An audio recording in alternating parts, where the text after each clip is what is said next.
ज्ञानोबा माऊली कीर्तनाला या हो, ज्ञानोबा माऊली कीर्तनाला या हो, आमच्यावर कृपा हो करा हो, कृपा हो करा हो, कृपा हो करा हो, कृपा हो करा हो, कृपा हो करा हो, कृपा हो करा हो, कृपा हो करा हो, कृपा हो करा हो। ज्ञानोबा माऊली कीर्तनाला या हो, बोला टाळी वाजवा टाळी सगळ्यांनी, ज्ञानोबा माऊली कीर्तनाला या हो। ज्ञानोबांना सांगायचंय, ज्ञानोबा पहिला दिवस आहे आमच्या उरणच्या सप्ताहाचा आणि आज पहिल्या दिवशी आम्ही सगळे उरणचे भाविक तुम्हाला या ठिकाणी आमंत्रित करतोय।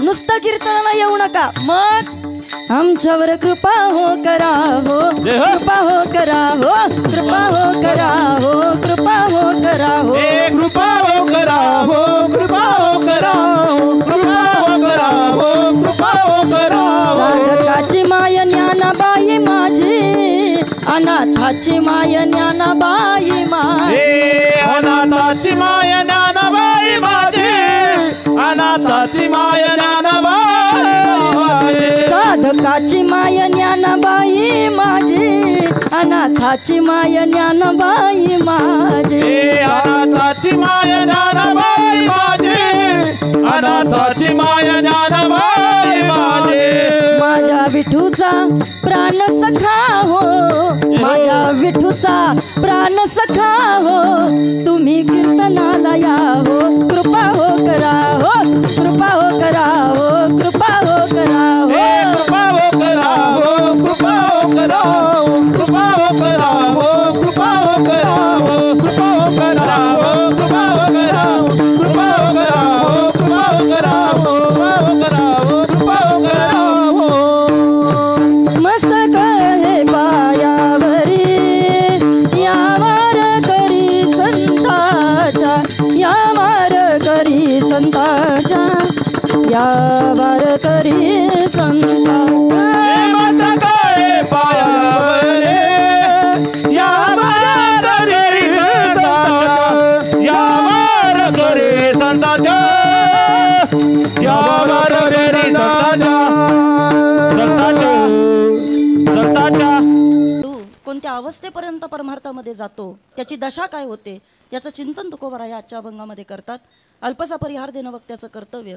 साधू संतांच्या पदस्पर्शानं पवित्र पावन झालेली आपली ही असणारी श्री क्षेत्र उरण कोटगाव असणारी ही भूमी, आपल्या असणाऱ्या स्वानंद सुखनिवासी सद्गुरू लक्ष्मण बाबा पेन वढाव यांच्या कृपा आशीर्वादानं, राघोबा देवाच्या या कृपेनं इंचगिरी संप्रदाय गुरुभक्त वारकरी मंडळ कोटगाव ग्रामस्थ मंडळ उरण परिसर आयोजित ग्रंथराज ज्ञानेश्वरीचं या ठिकाणी पारायण आणि अखंड हरिनाम यज्ञ, खऱ्या अर्थानं ज्या कार्यक्रमाकरता ज्या मार्गदर्शक आपल्याला लाभलेले आहेत, वारकरी संप्रदायाचं भूषण, आपल्या रायगड भागाचं या ठिकाणी वैभव, रायगड भागातील रत्न माननीय गुरुवर्य हरिभक्त परायण आमचे असणारे देवजी महाराज बाबर, त्यानंतर हरिभक्त परायण आपल्या संपूर्ण महाराष्ट्रभर ज्यांची कीर्तनं या ठिकाणी प्रामुख्यानं होत असतात आणि आपल्या उरण भागावरती ज्यांचं एक आगळं वेगळं प्रेम आहे, असे असणारे हरिभक्त परायण गोविंद महाराज गोरे या ठिकाणी या दोघांच्याही मार्गदर्शनाखाली, त्याच पद्धतीनं ग्रामस्थ मंडळी, संयोजक, आयोजक, नियोजक या कार्यक्रमाचे जे नियोजक आहेत, माझ्यावरती नितांत श्रद्धा आणि प्रेम ज्यांचं आहे, म्हणजे मी येणार म्हटलं का काय काय करू आणि काय नको असं ज्यांना होत असतं,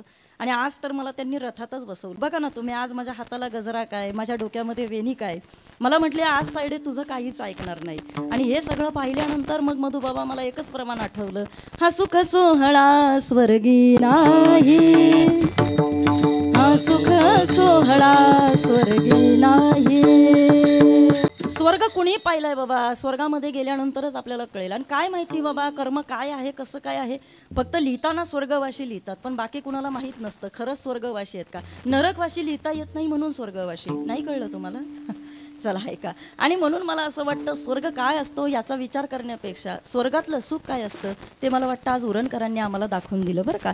म्हणजे याच्यापेक्षा दुसरा आनंद काय स्वर्गात असेल असं मला तरी वाटत नाही, आणि म्हणून या ठिकाणी खऱ्या अर्थानं या कार्यक्रमाचे आमचे सूत्रधार, कार्यक्रमाचे आमचे नियोजक आदरणीय हरिभक्त परायण आमचे मधुबाबा, त्यानंतर आमच्या हरिभक्त परायण आमच्या हिराबाई आत्या, त्यानंतर या ठिकाणी सुनील महाराज पाटील, सर्वांच्या चरणी या ठिकाणी मी नतमस्तक होते. वेळोवेळी माझ्यावरती या ठिकाणी संपर्क करत असताना, अगदी काटेकोरपणे देखरेख करत असताना या ठिकाणी वेळोवेळी मला ज्यांचा फोन येतो आणि खरं कार्यक्रमाची जबाबदारी ही फक्त कार्यकर्त्यांवरती असते, आयोजन करणाऱ्या माणसांवरती असते. आणि अशी या ठिकाणी जी जबाबदारी अगदी स्वतःच्या खांद्यावरती जे पेलवत असतात असे असणारे आदरणीय हरिभक्त परायण आमचे बाबू महाराज, या ठिकाणी महाराजांच्याही चरणी मी नतमस्तक होते. सुंदर असणारे कलाकार मंडळी आहेत. आज काय बोलावं हा प्रश्न आहे. घड्याळ म्हणतंय माझ्याकडं बघ आणि तुम्ही लोक म्हणता ताई तू कीर्तन कर, बरोबर की नाही. आता घड्याळाकडं पाहायचं का तुमच्याकडं कीर्तन करून, म्हणजे तुमच्याकडं पाहून कीर्तन करायचं. पाहू आता पारडं कुणाचं जड होतंय. घड्याळानं साथ दिली तर घड्याळाकडे जाऊया आणि तुम्ही साथ दिली तर तुमच्याकरता कीर्तन करूया. विठ्ठल, अशी जोडी लागली आहे आज कार्यक्रमाला आणि अशी गोडी सुद्धा लागली आहे कार्यक्रमाला. म्हणून हा अभंग घेतला, कारण सचिन दादा आणि आमचे म्हणजे गाडे महाराज हे एकत्र कधी येतील एखाद्या व्यासपीठावरती असं मला तरी नव्हतं माहिती. पण आज या व्यासपीठावरती आल्यानंतर असं वाटतं व्यासपीठाची उंचीच काहीतरी वेगळी झाली आणि त्याच्यामध्ये सहकार्य करायला आमचा घोडाचे जणू काही, बरं का. हा अगदी लगामच धरून आहे बाबा, थांबायचंच नाही असं ठरवलंय त्यांनी. त्यामुळं नक्कीच कार्यक्रम करता या ठिकाणी मला वाटतं एवढं देखणं स्वरूप आहे. फक्त एकच सांगेल, दृष्ट लागण या जोगे सारे.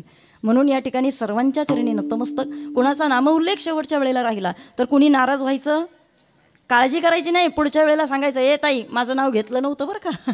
हां, मग त्या वेळेला आपण भर काढूया. पण आता मात्र या ठिकाणी पहा, एका साधकानं महाराजांना विचारलं, महाराज एवढा परमार्थ चालू आहे, एवढा या ठिकाणी तुम्ही परमार्थाचा आनंद जीवनामध्ये घेतला. अहो हा परमार्थ करत असताना घरादारावरती तुळशीपत्र ठेवलं, बायको म्हटली नाही, मुलं म्हटली नाही, काही सुद्धा म्हटलं नाही, अखंडरित्या या ठिकाणी तुम्ही साधना केली. आणि एवढी साधना करून महाराज जीवनामध्ये तुमची दशा काय झाली ऐका बरं का. एक दिशा महत्त्वाची आहे आणि एक दशा महत्त्वाची आहे. मी तुम्हाला सांगितलं की जीवनामध्ये या ठिकाणी एकतर तुमची दिशा व्यवस्थित असली पाहिजे. कारण सांगते तुम्हाला, दिशा चुकली मग ती व्यवहारातली असू दे, जीवनाची असू दे, नाहीतर एखाद्या प्रवासाची असू दे. आपले महाराज आपल्याला सांगतात, चुकली या वर्म फेरा पडे. व्यवहारामधली तुमची दिशा चुकली तरी सुद्धा बाबा या ठिकाणी तुम्ही योग्य ठिकाणी पोहोचू शकत नाही. जीवनाची दिशा चुकली तरी सुद्धा बाबा तुम्ही योग्य ठिकाणी पोहोचू शकत नाही. आणि प्रवासामधला एखादा रस्ता चुकला तरी सुद्धा तुम्ही योग्य ठिकाणचा प्रवास करू शकत नाही. आता ऐका, दिशाही चांगली पाहिजे आणि त्या दिशाबरोबर या ठिकाणी आमची दशाही चांगली राहिली पाहिजे. का बरं ऐका, प्रवासाला प्रत्येकजण निघालाय बाबा, पण आता प्रत्येकजण या ठिकाणी तिथपर्यंत पोहोचेल अशी कोणतीही शाश्वती नाही. ऐका, परमार्थामध्ये अडथळे बरेच आहेत आणि परमार्थामध्ये अडथळा येण्याकरता कारणंसुद्धा बरीच आहे. मी बोलेल तुमच्याशी, पण महाराज म्हटले बाबा रे, या सगळ्या कारणांना आम्ही जुगारून लावलं, या सगळ्या अडथळ्यांवरती आम्ही मात केली आणि आमच्या जीवनामध्ये आम्ही त्या दशेपर्यंत पोहोचलो. कोणती दशा? गोविंद गोविंद मना लागलिया छंद. महाराज म्हटले आता या ठिकाणी मनाला छंद लागला. कोणता? आमच्या गोविंद नावाचा छंद लागला. महाराज काय झालं हो तुमच्या त्या छंदानं? महाराजांनी उत्तर देताना सांगितलं, अरे एकदा का त्या गोविंदाचा छंद लागला का मग त्या असणाऱ्या साधकाची अवस्था काय होते. मग गोविंद ते काया भेद नाही देवातया. त्याच्यामध्ये आणि देवामध्ये कोणताही भेद राहत नाही. ठीक आहे महाराज, तुम्ही आम्हाला सांगितलं, पण आम्हाला सांगा ना अजून कोणती अनुभूती आहे का फक्त अवस्थेपर्यंत हेच थांबतं? नाही नाही नाही. महाराज म्हटले, अरे याच्यापेक्षा पलीकडची एक पायरी परमार्थामध्ये पाहायला मिळते. कोणती? आनंदले मन प्रेमे पाझरती लोचन, प्रेमे पाझरती लोचन. डोळ्यामधून आनंदाच्या धारा चालू होतात आणि हे मन आनंदामध्ये डोलायला लागतं. महाराज खरं बोलताय का तुम्ही? अशी कोणाची अवस्था झाली आहे का? महाराज म्हटले, चिंतनानं ती अवस्था प्राप्त होत असते. चिंतने चिंतने तद्रूपता. आणि मग ती अवस्था एकदा प्राप्त झाली ना, तर ती अवस्था या ठिकाणी जिची झाली तिचं उदाहरण महाराजांनी शेवटच्या चरणामध्ये दिलं. महाराज म्हटले, काय आहे ती आळी? पहा तुम्ही. अरे या ठिकाणी टोचा मारून मारून मारून मारून जिनं आपलं जीवन समर्पित करून टाकलं आणि बाबा भिंगुरटी झाली. भिंगुरटी माहिती ना तुम्हाला? मग आता ऐका, काहीच नाहीये तिच्यामध्ये, पण तिनं फक्त ध्यास लावलाय, तिनं फक्त चिंतन केलंय. आज आमची अवस्था महाराज म्हटले तशी झाली. आता कुणी निंदा कुणी वंदा, पण आमचा स्वहिताचा धंदा. आता आम्ही आहे त्या मार्गावरनं मागं फिरणार नाही. काही झालं तरी रस्ता सोडणार नाही. काही झालं तरी इकडनं आता मागं हटणार नाही. का आमची अवस्था झाली तशा त्या आळीसारखी झाली. तुकोबाराया सांगतात, तुका म्हणे जीवी, तुका म्हणे आळी, जीवी नुरेची वेगळी, जीवी नुरेची वेगळी. आता काही झालं तरी याला वेगळेपण येणार नाही, कारण त्या आळीसारखं आमचं जीवन आम्ही समर्पित केलंय अभंगाचा भावार्थ कीर्तनाला सुरुवात. विठ्ठल. स्वामी विवेकानंदांच्या वाक्यापासून कीर्तनाला सुरुवात करूया. ऐका आता सगळीजण, इकडे पहा. बाबा विवेकानंदांच्या जीवनामध्ये त्यांनी एक वाक्य असं लिहून ठेवलं, या जगामध्ये बाबा प्रत्येक जण पागल आहे. काय आहे प्रत्येक जण? तुम्ही बोलत नाही का? बोला बोला पटकन. या जगामध्ये प्रत्येक जण पागल आहे. कसं काय बरं ताई, उत्तर द्या. विवेकानंद असं म्हणतात, या जगामध्ये बाबा प्रत्येक जण पागल आहे. कोणी संपत्ती करता पागल आहे, कोणी सत्य करता पागल आहे, कुणी बाबा या ठिकाणी कपड्यांकरता पागल आहे, कुणी गाड्यांकरता पागल आहे. तुम्ही पहा ना, प्रत्येकाचा छंद जीवनामध्ये वेगळा वेगळा आहे बाबा. कुणाला गाड्यांचा शौक आहे, कुणाला कपड्यांचा शौक आहे, कुणाला अत्तरांचा शौक आहे, हां काहींना एवढा बाबा साड्यांचा शौक आहे. हां नको ना सांगू. हां बाबा, एका बाईनं कीर्तन झाल्यानंतर मला फोन केला. मला तिनं सांगितलं, मला म्हटली संगीताताई तुम्हाला एक विचारायचं आहे. मला असं वाटलं महाराज ती विचारेल मला, एखादं ज्ञानेश्वरीतलं काही विचारेल किंवा मला कीर्तनातलं काहीतरी विचारेल. मी पण म्हटलं बाई विचार ना, काय झालं. मला म्हटली नाही ताई, मला ना खूप, मी तुमचं निरखून कीर्तन पाहिलं म्हटली, ऐकलं नाही म्हटली. काय म्हटली? मी तुमचं कीर्तन अगदी निरखून पाहिलं. म्हटलं बरं. मग मला म्हटली आज मला तुम्हाला विचारायचं आहे. म्हटलं विचारून टाका ताई, काय विचारायचं आहे. तिनं मला विचारलं, ताई तुम्ही साड्या कोणत्या दुकानातून घेता हो? अरे काय साड्या गाड्या ह्याच्याकरता परमार्थ आहे का? हां म्हणून मग मला कळलं तिनं पाहिलं का. म्हटलं जर तिनं ऐकलं असतं तर हे विचारलं नसतं. विठ्ठल विठ्ठल. चला ऐका, विवेकानंद म्हणतात अरे इथं प्रत्येक जण पागल आहे. पण आता ऐका, मला असं वाटतं बाबा पागल व्हावं माणसानं, नाही असं नाही. पण आज आपली जी या ठिकाणी वाट चालू आहे आणि ज्या वाटेकरता आपण सगळीजण पागल आहे, थोडा थोडा त्याचा विचार आपल्या प्रत्येकाला करायचा आहे. ऐका सांगते तुम्हाला, देवही पागल झालेला आहे, संतही पागल आहे आणि आपणही पागल आहोत. पण आता उत्तर ऐका, आपण पागल आहोत ते फक्त आणि फक्त संसाराकरता, संत पागल आहेत ते केवळ आणि केवळ बाबा परमार्था करता, आणि देव पागल आहे तो भक्ताच्या भक्ती करता. विठ्ठल.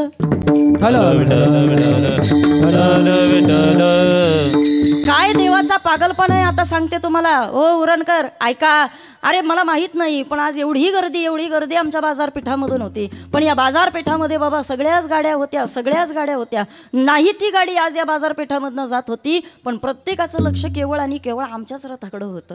का बरं? बाकीच्या काय गाड्या नाहीत का? आणि रथ काय कधी कोणी पाहिला नाही का? पण परमार्थ काहीतरी वेगळा आहे दादा. इथं का प्रत्येकाचं लक्ष जातं? इथं का प्रत्येक जण पहिल्यांदा इथं येत असतो? तर त्याच्या मागचं कारण एकच आहे, बाकीच्या गाड्या सुद्धा मार्केटमधनं जात होत्या पण त्या सामान्य होत्या, आणि हा जो रथ चालला होता ना तो राघोबाच्या कृपेनं वारकऱ्यांचा होता.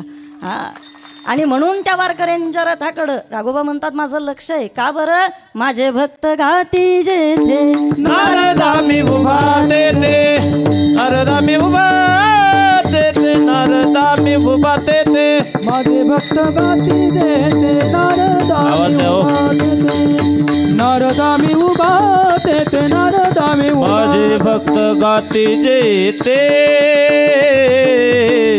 नारदा मी उभा तेथे, नारदा मी उभा तेथे,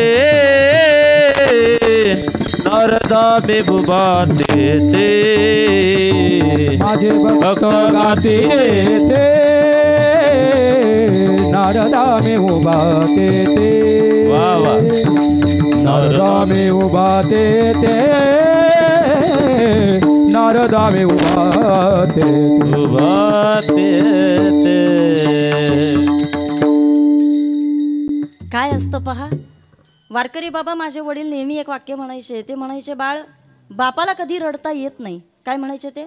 बापाला कधी रडता येत नाही. घरामधला बाप रडला तर बाप रडल्याच्या नंतर मात्र या ठिकाणी संपूर्ण घर हे असं हादभर होऊन जातं. घरामधला जर बाप रडला तर मग मात्र कुटुंबाचा पाया कुठेतरी ढासळला जातो. बापाला कधी रडता येत नाही. आज सांगू तुम्हाला, त्या रथामध्ये बसल्यानंतर असं वाटत होतं आता हसावं का रडावं. काही लोक आजूबाजूनं फोटो काढत होती आणि काही लोक माझ्याकडे पाहत होती. मी म्हटलं आता रडावं तर लोक म्हणतील ताई का बरं रडत आहे. हे अश्रू तरी दाखवायचे कुणाला, हा सगळ्यात मोठा प्रश्न होता. पण मी बोलेल तुमच्याशी. पहा, मृत्यू लोकामध्ये दादा एखादा सोहळा जीवनामध्ये असा जर वाटायला येत असेल तर मला असं वाटतं याच्यापेक्षा पुढं जगावं तरी कशा करता, हा सगळ्यात मोठा प्रश्न आहे. कसं आहे माहिती आहे का, आयुष्याचे काही ध्येय असले पाहिजे, आयुष्याचं काही ॲम्बिशन असलं पाहिजे. मी नेहमी सांगत असते, think for a while my dear, what will go with you and who will go with you. आयुष्याच्या शेवटी आपल्या सोबत काय जाणार, कोण जाणार, कोणी पाहिलंय दादा? माणसं प्रेम करत नाही का? अवतीभोवती जगामध्ये सगळी प्रेम करणारी माणसं आहेत. कोणी एका कवीनं सांगितलं, अशी पाखरे येते आणि स्मृती ठेवूनही जाते. रोज जीवनामध्ये पाखरं भेटतात ते की निघून जातं ते बाबा. कुणी सोबत राहतं, कुणी या ठिकाणी आमच्या आजूबाजूनं पटकन निघूनही जातं. रोज आम्ही वेगवेगळ्या बातम्या ऐकतोय, पण जीवनामध्ये सत्य काय आहे हे जर स्वतःकडे पाहिल्यानंतर जर विचारलं ना, मग कळतं अरे बास अजून नेमकं काय पाहायचं राहिलं. जसं ज्ञानोबारायांना प्रश्न विचारलाय निवृत्ती दादानी, ज्ञानोबाराया 16व्या वर्षामध्ये तुम्ही जायचं म्हणता, अहो जगामध्ये या ठिकाणी अजून भरपूर काही पाहायचंय ना. ज्ञाना म्हणतात दादा आता काहीच पाहायचं नाहीये. का बरं? जेवढं पाहायचं होतं तेवढं माझं पाहून झालंय. आणि मला खरं सांगू, आज असं रथामध्ये बसल्यानंतर असं वाटत होतं का आयुष्यामध्ये याच्यापेक्षा दुसरं सोनं काही असू शकत नाही बा. मी प्रॉपर्टी किती कमवेल हे मला माहीत नाही, जीवनामध्ये पैसा अडका किती राहील माहीत नाही बाबा, याच्यापेक्षा दुसरी गाडी माझ्याकडे येईल का हे मला माहीत नाही. पण एवढं मात्र नक्की सांगेल की ऐका, आयुष्यामध्ये इथून पुढं कोणती जरी गाडी घेतली ना तरी या गाडीची सर त्या गाडीला येणार नाही. या माणसांची सर बाबा इथून पुढे जगामध्ये कोणत्या माणसांना येणार नाही. ही काही आठवणी असतात ज्या जीवनामध्ये कायमस्वरूपी आपल्या मनामध्ये एका कोपऱ्यामध्ये आपण साठवत असतो. मग आता उत्तर ऐका, आयुष्य कशा करता मिळालं? मी सांगितलं तुम्हाला, थोडा विचार आपल्याला करायचा आहे बाबा. मिली ती जिंदगी किसी के काम आने के लिए. माणसाचा प्रॉब्लेम आहे ऐका, काय होतं आयुष्य संपत चाललं का मग आपण विचार करत बसतो, आता काय करू, आता काय करू, आता काय करू. तुमच्याकडं कसं आहे? चला इकडं पहा सगळेजण. ओ उरणकर, आयुष्य संपायला लागल्यानंतर माणसाला एक एक आठवत असतं, रे हे करायचं राहून गेलं, ते करायचं राहून गेलं. पण आता ऐका वाक्य ताईचं, जीने से पहले इंसान ने सोचना चाहिए कि मुझे क्या करना है, और मरने से पहले इंसान ने सोचना चाहिए कि मैंने क्या किया है. तुकोबांना प्रश्न विचारलाय, तुकोबा एवढा अट्टहास आहे, एवढं सगळं सामर्थ्य आहे आणि एवढा परमार्थ आहे, पण एवढ्या परमार्था करता एवढ्या परीक्षा तुम्ही पावलोपावली देताय. एक परीक्षा नाही बाबा जीवनामध्ये, कितीतरी परीक्षा आहेत. पण मी तुम्हाला सांगू, माणसाचं जीवन हे श्रीकृष्णासारखं असावं. मी मुद्दाम अभंग घेतला सेवे करता का, त्या कृष्णाच्या चरित्राकडे जर आपण पाहिलं, मला इथं बसलेल्या प्रत्येक वारकऱ्यानं उत्तर द्या, एकदा जरी कृष्णाचं चरित्र ऐकलं तर तुमच्या लक्षात येईल, एक दिवस कृष्णाचा सुखाचा आहे का? एक दिवस आई आत्या, एक दिवस कृष्णाचा सुखाचा नाही, पण तरी सुद्धा चेहऱ्यावरती कधी सुद्धा असमाधान नाही. सतत माझा कृष्ण हसतोय. काय शिकावं हे सुद्धा कळलं पाहिजे. आणि आयुष्य कशा करताय ते जरा आपण पाहिलं पाहिजे. पहावे पुराणी विचारूने, पुराणामध्ये जायचं आणि मग त्यांना विचारायचं आणि मग उत्तरं शोधायची. मग ही उत्तरं शोधता शोधता या ठिकाणी जीवन सार्थकी आपल्याला करायचं आहे. प्रॉब्लेम सांगते पहा काय झालंय, धावपळ वाढत चालली, महागाई वाढत चालली, माणसांमधले रिलेशन अगदी कमकुवत होत चाललेत आणि आता नाती घट्ट राहिली नाही. एक काळ असायचा, एका माणसाचा दरारा असायचा. माझी आजी सांगायची, बाय अरे घरामध्ये जर आमच्या आजोबा यायचे म्हटलं तरी घरातली माणसं बाबा इकडं तिकडं लपून राहायची. लपून नाही कळलं तुम्हाला? आमची आजी सांगायची, ती म्हणायची, बाई इतकंच काय, तर घराच्या बाहेरून जर एखादा येणार असेल तर पायामधली जोडवी, पायामधला जोडा जर तिथं असेल तर आमच्या घरातल्या बाया त्या जोडवींचा सुद्धा आवाज होऊन देत नव्हत्या. हा दरारा आणि धाक असायचा पूर्वीच्या काळामध्ये. मग आता ऐका, आमच्या घरामध्ये आता ताई धाक राहिला नाही. आमच्या घरामध्ये आता कसाही वावर चालू झाला आणि इतका परिणाम आहे का आता या कलियुगामध्ये नेमकं आमचं काय होणार याची शंका प्रत्येकाला बसलेली आहे. 90% माणसं कीर्तनाला आल्यानंतर एक विचार करत असतात की आम्ही नेमकं आमचं समाधान शोधायचं कुठं. 90% माणसं ही केवळ आपल्या स्वतःचं समाधान घेऊन आलेली असतात. 100 प्रश्न आहेत चेहऱ्यावरती आज लोकांच्या. तुम्ही पहा, वाचा जरा चेहरे, तुम्हाला कळेल बाबा. आज या ठिकाणी आम्ही पाहतोय ताई, कुठल्या ना कुठल्या कारणास्तव माणसं दुःखी आहेत. जो देखे सो दुखिया बाबा, सुखिया कोई नाही रे. यादी सांगायची नाही कारण तुम्ही जाणकार आहात. पण ऐका, लहान मुलाला विचारलं ना, तो सुद्धा म्हणतो, ताई मी सुखी नाही. का सुखी नाही? तुझ्या जीवनामध्ये काय दुःख आहे? तुला काबाड कष्ट नाही, तुला त्रास नाही, मग तुला कशाला दुःख पाहिजे? तो म्हणतो, नाही ना, बाबानं मला मार्केटमधलं ते खेळणं दिलं नाही ना म्हणून दुःख आहे. हां, लहान मुलाला सुद्धा त्याचं खेळणं नाही मिळालं ना ते दुःख येतं. हां, एखाद्या मोठ्या माणसाला विचारा, तो सांगत असतो, ताई एवढा प्रयत्न करतोय, चांगली नोकरी लागत नाहीये ना म्हणून दुःख आहे. एखाद्याला विचारलं, आता तुझ्या दुःखाचं कारण काय? अरे 10 लाखाचं पॅकेज तुला मिळतंय, तुला तरी कशाला दुःख पाहिजे? तो म्हणतो, ताई पॅकेज 10 लाखाचं आहे पण परिवारापासून लांब राहायला लागतंय, दुःख आहे. ऐकताय ना तुम्ही सगळेजण? रोज बातम्या चालू आहेत बाबा. सकाळी एखाद्याला लॉटरी लागते तर संध्याकाळी बातमी येते का आमच्या घरातली आमची आईच राहिली नाही. नाही कळलं तुम्हाला?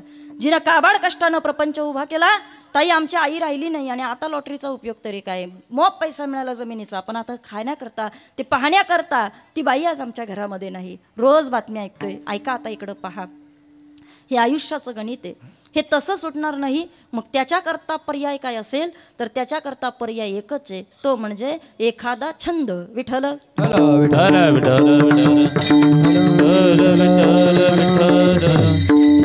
चला अहो छंद तरी काय, माणसं नको ते छंद लावून घेतात. हल्लीची तरुण वर्गामधली मुलं कीर्तनामध्ये आली पाहिजे, बसली पाहिजेत, ऐकताय ना तुम्ही सगळीजण, पण आम्हाला तो छंद नाहीये. मग कितीतरी मुलं पाहते मी, सचिन महाराज मोबाईलवरती रम्मी खेळतात. रम्मी काय खेळतात? तुम्ही एवढे रागात माझ्याकडे पाहू नका बरं का. हां, काही गरज नाही माझ्याकडे तुम्ही रागात पाहिजे. जी रियालिटी आहे तेच तुम्हाला ताई सांगणार आहे. का त्याचं कारण सांगते तुम्हाला. वारकरी बाबा, मोबाईलवरती आमची मुलं, आणि त्याच्यामध्ये खाली लिहिलेलं असतं इसमे वित्तीय जोखीम की संभावना आहे, लिहिलेलं असतं की नाही. हां, पण तरी सुद्धा आमची मुलं त्याच्यामध्ये वेळ घालवतात. का? त्याचं कारण सांगते. कमी वयामध्ये त्यांना पैसा पटकन पाहिजे, कमी वयामध्ये त्यांना श्रीमंत व्हायचंय. एक बोलू तुमच्याशी, अरे ते गॅजेट आहे. काय आहे?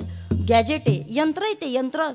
असे जर मोबाईल न बाबा जर माणसं श्रीमंत झाली असती, नाही कळते का कीर्तन तुम्हाला? लय बारीक तोंड केली बाबा तुम्ही सगळ्यांनी. हां, अशी मोबाईल न माणसं जर श्रीमंत झाली असते बाबा, तर आपल्या बापानं रात्रंदिवस कष्ट केले असते का? आपल्या आईनं बाबा रात्रंदिवस बाबा प्रपंच सांभाळला असता का? अशी मोबाईलनं माणसं श्रीमंत झाली असती तर 12-12 तास आमच्या घरच्यांनी बाबा दुकानं सांभाळली असती का? नाही नाही बाबा, आयुष्य गेलं जुन्या जागत्या लोकांचं हे सगळं उभं करण्यामध्ये. पण हे आयुष्य फार कठीण आहे. मी कारणं पुढं तुम्हाला देणार आहे, पण याच्यामध्ये फक्त मला इतकंच सांगायचं आहे, छंद लावला पाहिजे. छंद लागत नाहीये. आज मी सांगेल बाबा, जुने खेळ असायचे, जुने खेळ. तुम्हाला जुने खेळ कुणाकुणाला आठवतात मला माहीत नाही, पण एक खेळ असायचा विटी दांडू. कुणी कुणी ऐकलंय? जरा बोट वर करा. विटी दांडू. लगोरी. लगोरी तुम्ही पण ऐकलंय का? ते काय पारंब्या कसला गे? सूर पारंब्या. कुणी कुणी ऐकलंय? जरा बोट वर करा. ऐकलंय? बाबा, जुने खेळ असायचे, पण त्या खेळातली मजा सांगते. इकडे या, इकडं माझ्याकडं पहा, माझ्याकडं नका लगेच खेळायला लागू तुम्ही, नंतर खेळू. हां हां, ऐका. एक खेळ असा होता बाबा का त्याचं कारण तुम्हाला सांगते. जुना खेळ कोणता? सूर पारंब्या. त्याच्यानं काय व्हायचं? अंगामध्ये चपळता यायची. काय यायची? अंगामध्ये, बोला बोला, चपळता यायची. ऐका, पहिला खेळ होता लगोरी. त्याच्याने काय व्हायचं? आमची नजर तीक्ष्ण व्हायची. काय व्हायची? नजर तीक्ष्ण व्हायची. नियम धरावा लागायचा ना, निशाणा असायचा, नजर तीक्ष्ण व्हायची. मध्यंतरी पण एक खेळ मिळाला होता, मला त्याचं नाव आठवत नाहीये. एकाकडे तो चेंडू असायचा, असं गोल रिंगण असायचं. जो भेटल, माहितीये का, जो दिसल त्याला मारायचा. हे माहितीये तुम्हाला? त्याच्यानं काय व्हायचं माहितीये का? नाही पण होता. तुम्ही खेळलेत की नाही मला माहीत नाही, पण मध्यंतरी हा खेळ असायचा. पण याच्यानं काय व्हायचं माहितीये का? माणसाची बाबा बुद्धी चाणक्य व्हायची. आता इकडं पहा सगळेजण, आता गेम मात्र या ठिकाणी आम्हाला फक्त मोबाईलवरती खेळायला मिळतात. त्याच्यामुळं फायदा काय मला सांगा? जुन्या खेळांचा फायदा मी तुम्हाला सांगितला. मोबाईलच्या खेळाचा एक तरी फायदा मला तुम्ही सांगा बरं. मोबाईलच्या खेळाचा फक्त एकच फायदा, बोटाचा व्यायाम आणि डोळ्याचं वाटोळं. नाही कळलं? एवढाच आहे. आणि मग ताई, आज तुम्ही आम्हाला काय सांगणार आहे? अरे ही बोटं तिकडं वळवण्यापेक्षा एक करा. काय करा? ती बोटं आमच्या परमार्थाकडे येऊ द्या. चला सांगेल तुम्हाला, काही करू नका, पण या बोटांनी आणि या डोळ्यांनी आणि या मुखानं फक्त एकच करा. काय करा? बोटाचं काम आहे. काय करे टाळी बोला, मुखी नाम, डोळे भरोनिया, पाहीन तुझे मुख, कान भरोनिया, ऐकेन तुझी कीर्ती. चला ऐका, वाहे रंगी टाळी. हा, आज यांचं नाच नाही ना, मी खरं सांगू तुम्हाला, आज जेवढी लोक इथं मनसोक्त नाचतात आहेत ना, जेवढ्यांचा बाबा घाम जातोय ना, खरं सांगते तुम्हाला, ही माणसं लवकर आजारी पडणार नाही. पण जे अशी करतात ना, लय शरीराला जपतात काही माणसं वा. हा, समजून जा बाबा, डॉक्टरची लवकर लागणे आपल्याला. विठ्ठल. अरे काय करायचं बाबा या शरीराला जपून? हा, तुलसीदासांना सांगावं लागलं, औट हात का मानव देह अल्लाने तुझे दिया, औट हात का मानव देह अल्लाने तुझे दिया, खाया पिया सुख से सोया नाहक जमाना सोया, खाया पिया सुख से सोया नाहक जमाना सोया. औट हात का मानव देह अल्लाह ने तुझे दिया, औट हात का मानव देह अल्लाह ने तुझे दिया, खाया पिया सुख से सोया नाहक जमाना खोया, खाया पिया सुख से सोया नाहक जमाना खोया.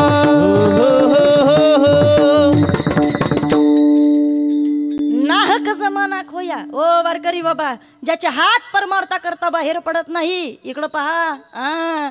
महाराज सांगतात, अरे काय उपयोग आहे मग तुमच्या देहाचा? छंद नाही नामाचा, आणि देह काय कामाचा? काय कामाचा मग तुमचा तो देह? अरे जर तो भजना करता येत नसेल, काय कामाचा तुमचा देह जर तो परमार्था करता खर्च होत नसेल? मग आता इकडं पहा वारकरी बाबा, आयुष्य तर तसंही चालणारच आहे, नाही असं नाही. घड्याळाचे काटे थांबणार आहेत का? हो वारकरी, बोला बोला. घड्याळाचे काटे थांबणार नाही. नदी कधी प्रवाह थांबवणार आहे का? नदी कधी प्रवाह थांबवणार नाही. इकडं पहा वारकरी बाबा, आजही आपल्या नाकात घालायचा कापूस कुणाच्या ना कुणाच्या तरी शेतामध्ये वाढतोय, हे आपण का विसरतो? नाही कळलं तुम्हाला? आयुष्याचं सत्य सांगते, ऐका इकडं पहा. हे जीवनाचं सत्य काय, आपण इतकं गाफील काय माहीत नाही. पण संत आपल्याला सांगतात, बाबा रे तुम्ही एवढं गाफील राहू नका रे. आयुष्याचा दिवस फक्त आपल्याला एक मिळालाय आणि त्याचं आपल्याला सोनं करायचंय. ताई कसं काय सोनं होतं सांगा ना? इकडं पहा वारकरी बाबा, जरा संतांची प्रमाणं आम्ही पाहिली ना, तर आमच्या संतांकडे गेल्यानंतर आपल्याला कळतं आमचा देव शोधतोय, एखादा भक्त आहे का? आमचा देव बाबा प्रयत्न करतोय काय, मला एखादा माझा छंद असणारा कोणी भेटतोय का? कारण तुम्हाला सांगते, परमार्थामध्ये सुद्धा बाबा छंद असणारी माणसं आता तशी राहिली नाहीत. म्हणजे कसं काय? ऐका इकडं पा. पूर्वीचा वेगळा काळ होता, आत्ताचा काळ वेगळा आहे. पूर्वी लोक विचार करायची बाबा, आताची लोक बाबा फक्त काय करतात माहितीये का? माझा सेल्फी नेट निघाला पाहिजे, आमचा स्टेटस व्यवस्थित तयार झाला पाहिजे. एखादा फोटो चुकला ना तरी असं वाटतं काय करावं काय नाही. म्हणजे याचा अर्थ काय माहितीये का? आमचा छंद सुद्धा आता बाबा मोबाईलच्या रील्स पर्यंत येऊन ठेपलेला आहे. मग ऐका, संतांची उदाहरणं डोळ्यासमोर आली तर आपल्याला कळेल. तुकोबांना विचारलं, तुकोबा काय असते छंदाची व्याख्या? महाराजांनी व्याख्या सांगितली, असवाईसा कोठे आठवची नाही. संत सांगतात, बाबा आमची अवस्था काय ओ उरणकर, असवाईसा कोठे आठवची नाही. देहीच्या विदेही भोगुदशा, आम्ही आमच्या जीवनामध्ये त्या विदेही अवस्थेपर्यंत पोहोचलो. असा छंद मनाला लागला पाहिजे. पण आता इकडं पावार करी बाबा, ताई 2 तासाच्या कीर्तनामध्ये आमची चुळबुळ आहे. ताई 2 तासाच्या कीर्तनामध्ये आमचं लक्ष लागत नाही. आमची अवस्था अशी होणार कधी, हा मोठा प्रश्न आहे की नाही बाबा? तुम्ही म्हणाल ताई कसं काय बरं? ऐका, अवस्था काय असते तुम्हाला सांगते. भगवान खंडेरायाच्या मंदिरामध्ये जर तुम्ही गेलात, आता काय झालं, काही दिवसापूर्वी भगवान खंडेरायाची कथा करायचं भाग्य मला प्राप्त झालं. आनंद एका गोष्टीचा वाटला, महाराष्ट्रातले बाबा आपण महिला कीर्तनकारांमध्ये पहिले आहोत का ज्यांना भगवान खंडेरायाची कथा करता आली. मी सांगेल तुम्हाला, पहा, त्या खंडेरायाची कथा करता करता बऱ्याच गोष्टी मला शिकायला मिळाल्या. महाराष्ट्राचं कुलदैवत आहे कोण? ओ वारकरी बोला, महाराष्ट्राचं कुलदैवत भगवान खंडेराय. पण आता ऐका, त्या खंडेरायाची कथा करता करता एक गोष्ट कळाली. काय बाबा, या खंडेरायाकडे गेल्यानंतर आम्हाला कळतं का त्याच्या दरबारामध्ये काही देवदासी आहेत. कोण आहेत? देवदासी आहेत. ताई कोण आहे देवाच्या दारामधल्या या देवदासी? कोण आहे देवाच्या दारामधल्या या मुरळ्या? कोण आहे देवाच्या दारामधली बाबा ही मुरळी?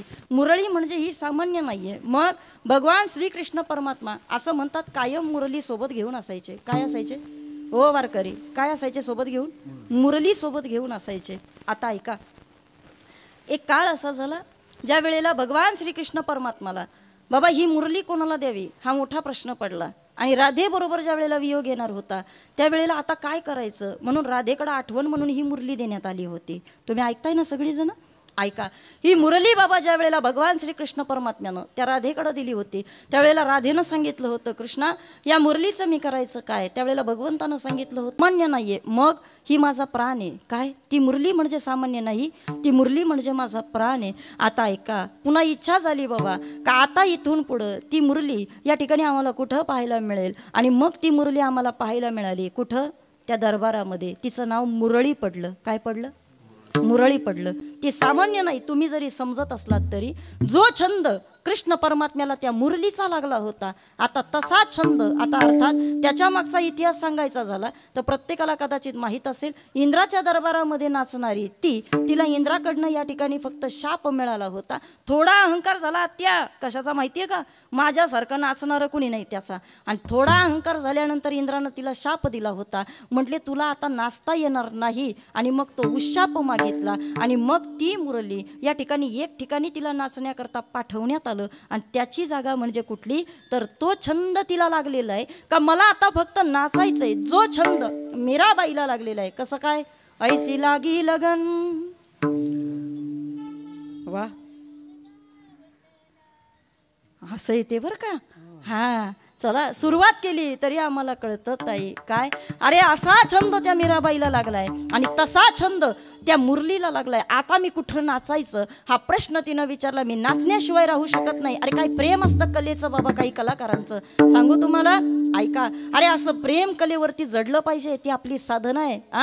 त्याच्याकरता काही नाही फक्त तुमची अवस्था तशी लागते. आणि असा छंद ज्या वेळेला त्या मुरलीला लागला तिनं विचारलं बाबा तिला उत्शाप मिळाला. तुला नाचायचंय ना. तुला एकच दरबार आहे कुठला तो. मला छंद फक्त तुम्हाला सांगायचा आहे. आणि तिचा छंद बाबा पाहिला. देवाला सुद्धा बाबा तिला स्वीकारावं लागलं. आणि तिला सांगता आलं काय. लहानपणाची मी झाले मुरळी बालपणाची.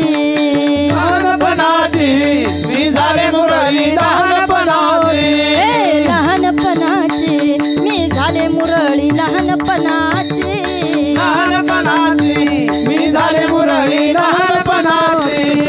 देवदरबारी नाचते बाई मी परवा कुणाची. देवदरबारी नाचते बाई मी परवा कुणाची. लहानपणाची लहानपणाची लहानपणाची मी झाले मुरळी लहानपणाची. येळकोट येळकोट खंडेरायाच्या कृपेनं मी राहते सुखात. देव दरबारी नाचते गाणं गाऊन मुखात. गाणं गाऊन मुखात. गाणं गाऊन मुखात. आशा पूर्ण झाली बाई माझ्या मनाची. आशा पूर्ण झाली बाई माझ्या मनाची. लहानपणाची झाले मुरळी लहानपणाची. लहानपणाची मी झाले मुरळी लहानपणाची. सदानंदाचा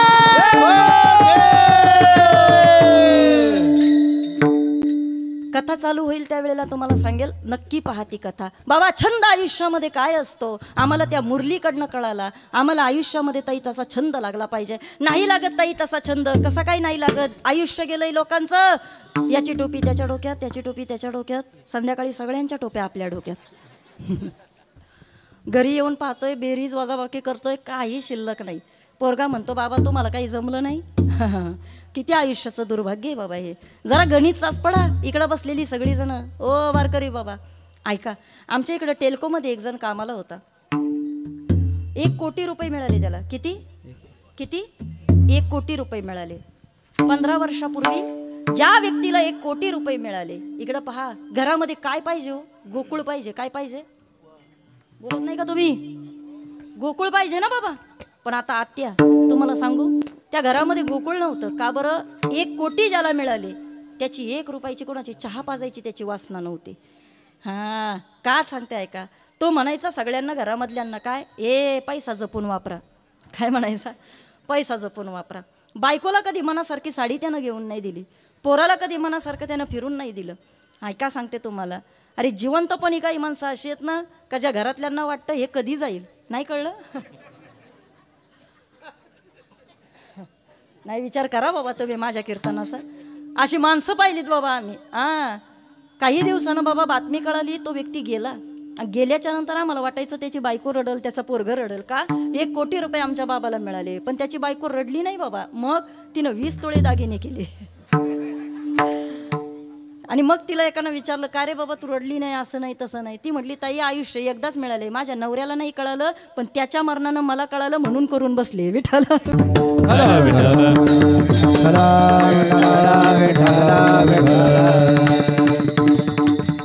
समजून घ्या बाबा आयुष्याचं गणित. का बरं इथं व्यवहार प्रत्येकाचा सारखा आहे. काय सांगू तुम्हाला. कपडे तुमची वेगळे असतील यांची वेगळी असतील. ऐकताय ना तुम्ही. गाडी तुमची वेगळी असेल यांची वेगळी असेल. राहणीमान तुमचं वेगळं असेल यांचं वेगळं असेल. तुमचं अत्तर वेगळं असेल यांचं अत्तर वेगळं असेल. पण एक ठिकाण आहे जिथं प्रत्येकाची शान सारखी आहे. काय म्हणतात त्याला समशान. काय म्हणतात घाबरले बघा कसे सगळे. तिथं मात्र प्रत्येकाची समशान आहे. तू कसाही राहा बाबा तुला इथं सारखंच आहे. इथं काहीच नाही. का बरं काया कुटी खाली करना पडेगा. आम्हाला सांगितलं बाबा एक दिवस असं येणार आहे, हे सगळं कबाडोज राहणार आहे. आणि म्हणून या ठिकाणी बाबा मोर पाहिलाय ना तुम्ही, मोर त्याचा पिसारा असा फुलवतो, बरोबर आहे. नाचून शांत झाला का मोराला सुद्धा त्याचा पिसारा शांत करावा लागतो, माहिती आहे ना बाबा तुम्हाला. मग आता ऐका, मोराला जसा त्याचा पिसारा बाबा शांत करावा लागतो ना, तसा आयुष्याचा हा पसारा सुद्धा कधीतरी टाकावा लागतो. हा पसारा नाही तर दुसरं काय, माझं माझं कबाडोज, हा पसाराचे ना, हे मी केलं ते मी केलं, माझ्यामुळं झालं तसं झालं हे केलं. आता ऐका, बास झालं बाबा, आयुष्याची सोडवणूक करायची त्याच्याकरता परमार्थ. मग ताई कशानं सोडवणूक होणार आहे, चला ऐका. जुनी फॅशन परत यायला लागली तुमच्याकडं आहे की नाही. जुनी फॅशन परत यायला लागली. बायांनो खरं खरं सांगा, जुन्या साड्या होत्या, जुन्या साड्यांची फॅशन होती, ब्लाऊजची फॅशन होती, बरोबर आहे, परत यायला लागली का नाही सांगा की पटकन, बोला बोला. परत यायला लागली. जुन्या दागिन्यांची फॅशन परत यायला लागली, माहिती आहे का तुम्हाला, हे माहिती आहे का. आणि मग आत्ताच्या बाया म्हणतात, बाई त्यावेळेला सासूबाईचं मोडलं नसतं तर बरं झालं असतं ना. मार्केटमध्ये पाहिलं का मग कळतं त्यांना, काय अरे माझ्या सासूकडे याच्यापेक्षा भारी होतं. आता ऐका, इकडं पहा, जुनी फॅशन परत आली आणि जुन्या फॅशनचा परत स्वीकार केला. पण मला फक्त आज कीर्तनातून इतकंच सांगायचं आहे, जुन्या फॅशनचा स्वीकार नाही करता आला तरी सुद्धा चालेल, जुन्या बाबा कपड्यांचा स्वीकार तुम्हाला नाही करता आला तरी सुद्धा चालेल, पण ज्या जुन्या जागत्या लोकांनी चांगलं उत्तम आयुष्य जगलं होतं ना, त्या जुन्या लोकांचा विचाराचा स्वागत मात्र तुम्ही तुमच्या आयुष्यामध्ये केलं पाहिजे. काळ होता बाबा, गावामध्ये फिरताना सुद्धा असं दिमागात माणसं फिरायचे. एक काळ होता का त्या काळामध्ये कोणाची कोणाला भीती वाटत नव्हती, का माझ्यावर संकट आलं का सगळं गाव धावून येईल ही शाश्वती होती. पण आता मात्र बाबा आम्हाला शेजारच्या वरची सुद्धा भरोसा राहिला नाही. का बरं, आता जाळणारे आणि जळणारे वाचवणारे कोणीच नाही. नाही कळलं तुम्हाला, जाळणारे बरेच भेटतील, अंतयात्रा निघाली ना लोक तमाशा पाहायला येतात, अर्धी लोक तर चर्चा करत असतात बरं झालं गेलं. हां, अर्ध्या लोकांची चर्चा असते काय नाही केलं, आणि अर्ध्या लोकांची चर्चा काय असते माहिती आहे का, आपल्यासाठी कुठं काय केलंय, करून केलं तर कुणा करता, त्यानं त्याच्या प्रपंचाकरता केलं.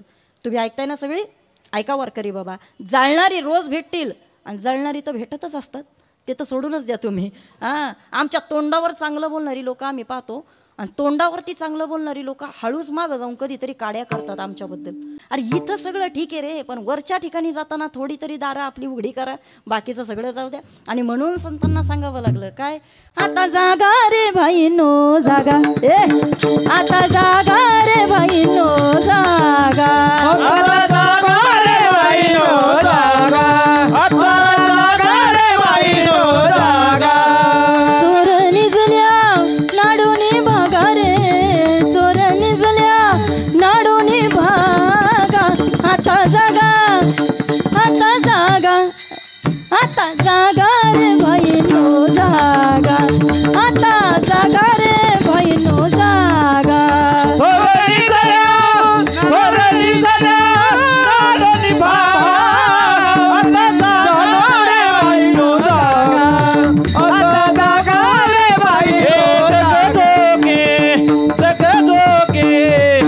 जाग जाग बोलते जगदोगे, जगदोगे जाग जाग बोलते, जगदोगे जगदोगे जाग जाग बोलते, जगदोगे जगदोगे जाग जाग बोलते.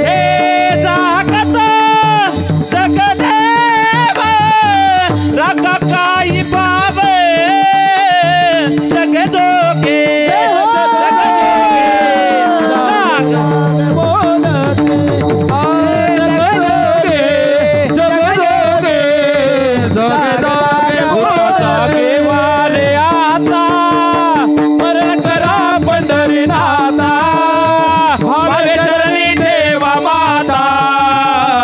सुखवी व्यथा जन्म, सुखवी व्यथा जन्म, सुखवी व्यथा जन्म.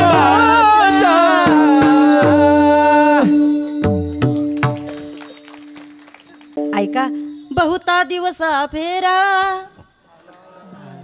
आला या नगरा, जागा राहता आलं पाहिजे. ताई तुम्ही म्हणाल आम्ही जागा नाही का, इकडं पहा वारकरी बाबा, काय जागा आहे आपण, आपल्याला वाटतं आमची श्रीमंती ताई कमी आहे का. एक बोलू तुमच्याशी, ऐका, किती जण बसलेली आहेत बाबा इथं, आणि मला उत्तर द्या प्रत्येकानं, मनावरती हात ठेवा आणि ताईला सांगा, ताई आजही आमचे म्हातारे आईबाप आमच्या घरामध्ये सुखानं राहतात, ते कराबोटोवर काय टेन्शनमध्ये आहेत ना. सांगते ऐका बाबा, तुमचा बंगला किती कोटीचा? कोण विचारते तुमच्या बंगल्याला? नाही कळलं? इकडं पा ओ उरणकर, तुमचा बंगला किती कोटीचा याला समाज किंमत देत असेल, आम्ही नाही किंमत देत. का? त्याचं कारण सांगते तुम्हाला. तुमचा बंगला 1 कोटीचा आहे, पण तुमच्या घरामध्ये म्हातारे आईबाप नसतील ना, आणि त्यांच्या आईबापांच्या चेहऱ्यावरती समाधान नसेल, तर तुमच्यासारखं गरीब आणि दरिद्री या जगामध्ये दुसरं कोणीच नाही. तुमचं घर साधं असू द्या बाबा, तुमच्या घराच्या अगदी झोपडी असू द्या, पण त्या झोपडीच्या बाहेर तुमचे म्हातारे आईबाप नुसतं असा शेक करून बसले असतील ना, गप्पा मारत असतील ना बाबा, तुमच्यासारखं श्रीमंत या जगामध्ये कोणीच नाही. श्रीमंती त्याला म्हणतात दादा, आणि त्या श्रीमंती करता जगणं असलं पाहिजे. पैसा काही उपयोगाचा नाही दादा. हां, भरपूर जण अशी पाहिली आम्ही, पैशावाली पण जाताना उपभोग घेता आला नाही. का बरं? मागं खायला काही लोकांची काही लोकं राहिली नाही बाबा. कशामुळं माहिती आहे का? फक्त आणि फक्त ईर्षीर. यूट्यूबला टाका जरा ही नावं, तुम्ही अशी काही नावं टाकली तर तुम्हाला कळेल बाबा, जगामध्ये वातावरण फार बिघडलेलं आहे. एकुलता एक मुलगा जातोय, दुःख किती असेल बापाला. कशा करता जातोय? फक्त आणि फक्त काही गोष्टींकरता, समाजामधल्या या स्पर्धांकरता आता जीवन आम्हाला बाबा विस्कळीत झालेलं पाहायला मिळतंय. आणि त्याच्याही पेक्षा पलीकडे सांगू तुम्हाला, संघर्ष कमी नाही आहे. There is a contrast between man and nature. माणसाचा निसर्गाबरोबर पहिला संघर्ष चालू आहे. रोज निसर्गाबरोबर आमची तडजोड आहे. ताई, करायला जातोय एक आणि होतोय एक. जा जरा शेतकऱ्यांकडं, तुम्हाला शेतकरी सांगतील, ताई यावर्षी वाटाणा लावलाय आणि पाऊस नाहीये. ताई यावर्षी भात चांगलं करायला बघतोय, पण यावर्षी नशीब आम्हाला साथ देत नाहीये. का? कारण संघर्ष निसर्गाबरोबर आहे. There is a contrast between man and man. आज माणसाचा माणसाशी संघर्ष चालू आहे. चालू नाही का? हा संघर्ष नाही तर दुसरा काही आहे. आज कोर्टामध्ये गेलात, केसेस सगळ्यात जास्त कशाच्या आहेत माहिती आहे का? फक्त आणि फक्त 2 भावाभावांच्या वादाच्या. भावाचे वाद कुठं चाललेत माहिती आहे? कोर्टामध्ये. तो वकिलाला सांगतोय, तुला ₹1,00,000 जास्त घे, पण केसचा निकाल माझ्या बाजूने लागला पाहिजे. ऐका, अरे तुम्ही वकिलाला तुम्ही ₹1,00,000 द्यायला तयार आहे, आणि तुमच्या स्वतःच्या सख्ख्या भावाकरता तुम्ही भांडताय. याच्यापेक्षा दुर्दैव समाजाचं काय असेल? आज समाजामध्ये बाबा केस चालल्या आहेत कशाच्या माहिती आहे का? घटस्फोटाच्या. का घटस्फोट होता ते मधू बाबा? घटस्फोटाची कारणं काय? कारणं शोधा, म्हणजे आपल्याला कळेल काय कारणं आहेत समाजामध्ये. शुल्लक कारणांवरनं आज बाबा समाजामध्ये घटस्फोट आम्हाला पाहायला मिळतात. ते कीर्तन कशा करता ऐकायचं? समाजातले वाद संपले पाहिजेत की नाही? अरे ही जुनी माणसं आहेत, जगली बाबा ही माणसं, आणि आपण काय करतोय हे आपल्याला कळालं पाहिजे. परमार्थ मला तरी असं वाटतं बाबा, जगण्याकरता नाही, मग परमार्थ जागण्याकरता पाहिजे. परमार्थ जागण्याकरता आहे. आता जागायची वेळ आली आहे, मग कसं जागायचं? शुल्लक कारणं आहेत घटस्फोटाकरता. परवा एका बाईची मुलाखत ऐकली होती, आणि एका वकिलांची पेपरामध्ये मुलाखत आली, आणि पेपरामध्ये वकिलांनी मुलाखत दिल्यानंतर कारण सांगितलं पुण्यामधल्या एका घटस्फोटाचं. काय कारण असेल सांगते तुम्हाला. इकडं पहा सगळेजण. उरणकर थोडे ताट बसा, ताट बसा, ताट. कारण ऐका काय झालं. नवरा कामाला आहे, बायको सुद्धा कामाला आहे. दोघंही जॉबला जातात आहे, आणि दोघंही जॉबवरून संध्याकाळी घरी आली. फक्त बायको अगोदर आली होती, आणि नवरा बिचारा यायची वेळ झाली होती. त्याच वेळेला लाईट गेली, आणि 5व्या माळ्यापर्यंत या ठिकाणी त्या व्यक्तीला चालत वरती जावं लागलं. 5 माळे चढून तो पोरगा वरती जातोय, आणि घरामध्ये चप्पल काढत नाही, तर बायकोनं आतमधनं डिमांड केली, अरे मला आज आहे ना सँडविच खायची इच्छा झाली. Sandwich sandwich you know sandwich please जरा थोडं बोला माझ्याशी. तुम्हाला माहिती आहे का सँडविच? ऐका आता इकडं पहा. सँडविच खायची इच्छा झाली. तो म्हटला, बाई 5 माळे चढून आलोय मी. 5 माळे चढून या ठिकाणी आज लाईट नव्हती, लिफ्ट बंद होती. 5 माळे जिने चढल्यानंतर मात्र या ठिकाणी माझी कंडिशन आता तशी राहिली नाही. एक काम कर, आज तू काहीतरी दुसरं बनवून खा, उद्या तुला मी सँडविच खायला या ठिकाणी घेऊन जातो, पण आज मात्र तू मला आग्रह करू नको. तिनं सांगितलं, जमणार नाही, मला आजच्या आज सँडविचच खायचंय. तू जा पटकन, आणि आजच्या आत्ता जाऊन तू ब्रेड घेऊन ये. हा बिचारा ब्रेड आणण्याकरता त्यानं विचार केला, हिची कटकट ऐकण्यापेक्षा तिकडं दुकानामध्ये गेलेलं बरं. अशी बरीच कीर्तनात पण आहेत, हिची कटकट ऐकण्यापेक्षा कीर्तनात आलेलं बरं. कागा सासुरवाशी मज केले भगवंता, चला इकडं आपलं संगीतात काहीतरी सांगल तरी, असं म्हणतात बा काही लोक. ऐका, त्यानं विचार केला हिचं ऐकण्यापेक्षा आपलं गेलेलं बरं. 5 माळे जिने तो खाली पुन्हा उतरून आला, आणि उतरून आल्याच्या नंतर तिचा परत फोन आला, ऐक मला सँडविच खायचंय, ब्रेड तर पाहिजे, पण ते ब्रेड असं तसं नकोय, मला अमुक बेकरीतनंच ब्रेड पाहिजे. पुन्हा बेकरीचं नाव घेतलं. पुन्हा बेकरी तिथून 4 किलोमीटर दूर होती. किती? 4 किलोमीटर. हा 4 किलोमीटर तिथं गेला, आणि यांच्या या गोंधळामध्ये बाबा रात्रीची वेळ झाली होती, दुकान बंद झालेलं होतं. ऐकताय ना तुम्ही सगळे? ऐका, दुकान बंद झालं. बिचारा वैतागलेला तो गडी तिथं गेला, आणि तिथं जाऊन त्यानं फोटो काढला, आणि फोटो काढून त्यानं व्हॉट्सअपला बायकोला पाठवून दिला, हे बघ दुकान बंद झालंय, तुला काय करायचंय कर, मला बाकीचं काय माहीत नाही. आता ऐका, त्याची काही चुकी आहे का? बोला पटकन. त्याची काही चुकी आहे का? नाही तुम्ही नका बोलू, ह्याच बोलती ना आता, बोला पटकन. चुकी आहे? नाही ना. आता इकडं बघा महिला वर्ग, बरं झालं तुम्ही आज पहिल्याच जणी पहिल्या दिवशी चांगल्या आल्यात. ऐका, त्यानं सांगितलं काय, आता माझी काही चुकी नाही, मला ब्रेड भेटलं नाही, मी आता घरी येतोय. घरी गेल्याच्या नंतर बाबा तो घरी जात नाही तर हिनं किचन मधली अर्धी भांडी बाहेर आणून ठेवली होती.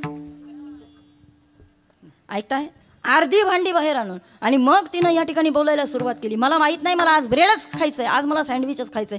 पुन्हा या ठिकाणी बडबड चालू झाली. शेवटी यानं विचार केला. ती म्हटली, बास मला आता माहित नाही, तू माझी एकही इच्छा आयुष्यात पूर्ण करू शकत नाही, मला तुझ्याबरोबर राहण्यात इंटरेस्ट नाही. या आत्ताची रिलेशन आहेत, कळतंय ना तुम्हाला मला काय सांगायचंय, आत्ताची रिलेशन बाबा. आणि मग त्या व्यक्तीनं विचार केला, हिच्याकडनं सॉल्व नाही होणार आहे, आपण एक काम करू, हिच्या आईला घरी फोन करू, आईला बोलून घेऊ, आई समजूत काढेल. आई कसली, मम्मा हां, मम्माला फोन करू, मम्माला. आणि त्या बिचाऱ्यानं तिच्या मम्माला फोन केला. मम्मा घाईनं धावत आली. आम्हाला प्रत्येकाला वाटतं बाबा का कदाचित ती मम्मा तिचं सोल्युशन काढेल, पण मम्मा जावयाला सांगते, म्हणते आमची पोरगी आम्ही लाडात वाढवली आहे, आम्ही आमच्या मुलीला असे ट्रीट केले, आमच्या मुलीने तांब्याभर पाणी उचललं नाही, झाला घटस्फोट. पहा कारण आहे, बोला की पटकन, कारण आहे, काहीच कारण नाही बाबा. पण शुल्लक कारणावरनं समाज विखरत चाललाय. शुल्लक कारणावरनं बाबा माणसापासून तुटतच चालली आहेत. कारणं घरामध्ये आता लागतच नाही. पहा तुम्ही, छोट्या कारणांवरनं भांडणं विकोपाला जातात. ते एकीला म्हटलं, बाई अगं तुला खूप राग आलाय ना, घटस्फोटाचा निर्णय घेण्यापेक्षा तू 2 महिने घरी जा, माहेरी जाऊन राहा. ती म्हटली 6 महिने राहिली होती, बघा आता किती आगाव असेल. हां, ऐका वारकरी बाबा, हे कुठंतरी संपलं पाहिजे असं नाही वाटत का तुम्हाला? कीर्तन आम्ही करतोय, प्रवचन करतोय, पण ऐका, अभ्यास म्हणजे बाबा सगळं काही नाही. पण ऐका, या अभ्यासामधून 4 लोकांचे संसार जुळले पाहिजेत, 4 लोकांची भांडणं मिटली पाहिजेत. आमच्याकडं कित्येक भांडणं येतात बाबा, आजही फोन येतात. आणि मी खरं सांगू तुम्हाला, मी स्वतः कित्येक भांडणं मिटवायला जाते आजही लोकांचे. मुलींचे संसार तुटू नये असं आजही वाटतं.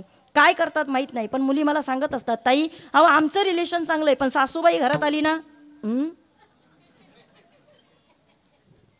म्हणजे मला काय म्हणायचंय, इकडं पहा, पुरुष वर्ग माझं काय चुकत असलं तर मला कीर्तन झाल्यावरती सांगा बरं का सगळेजण तुम्ही. माझं एक मत आहे, जिनं आयुष्यभर प्रामाणिकपणे संसार केला त्या बाईनं सुनबाईला घरात सांगायचं सुद्धा नाही, तेल जरा जपून वापर. आता बोला, द्या जरा आवाज द्या मला. बोलता तुम्ही, कमी खाली येऊन बोलू तुमच्याशी. जिनं आयुष्यभर संसार केला तिनं तुम्हाला सांगायचं नाही हे पैसे जपून वापर, तिनं तुम्हाला सांगायचं नाही हे तेल जपून वापर. हां, अरे जिला तेल पाहायला मिळत नव्हतं, जिला तेलाची बाटली माहीत नव्हती, तिनं तुमच्याबरोबर ह्या गोष्टी सुद्धा शेअर करू नये. ती गेल्यानंतर प्रपंच तुझाच आहे ना बाई, नाही कळलं का? पण तरी सुद्धा आमच्यामध्ये अंडरस्टँडिंग कमी आहे. आणि मग ती अंडरस्टँडिंग कशानं होईल माहिती आहे का? इकडं पहा, संत आम्हाला या ठिकाणी जाणीव करून देतात, तुमची भांडणं किती सुद्धा असू दे, पण या भांडणांपेक्षा आज असं झालंय बाबा, सुना घरामधल्या जातात आणि सासवा जिवंत आहेत.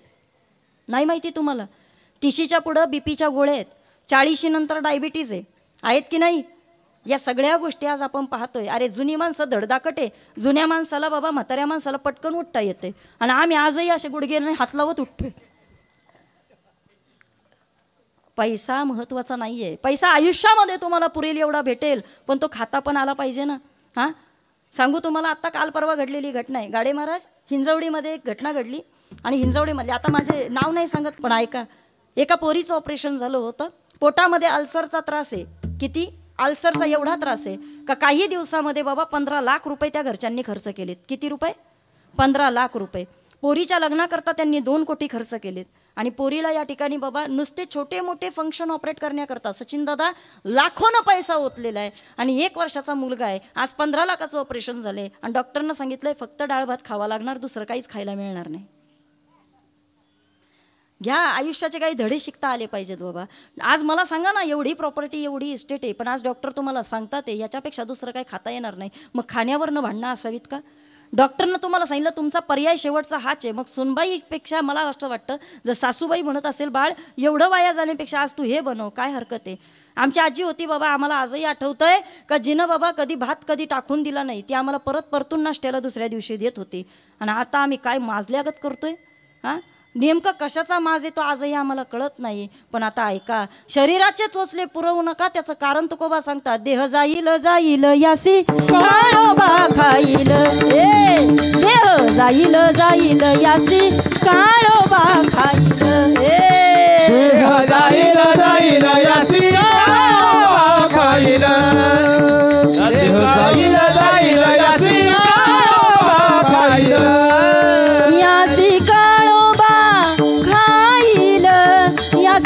काळोबा खाईल देह जाईल जाईल यासी काळोबा खाईल देह जाईल जाईल यासी काळोबा खाईल यासी काळोबा खाईल यासी काळोबा खाईल देह जाईल जाईल यासी काळोबा खाईल देह जाईल जाईल यासी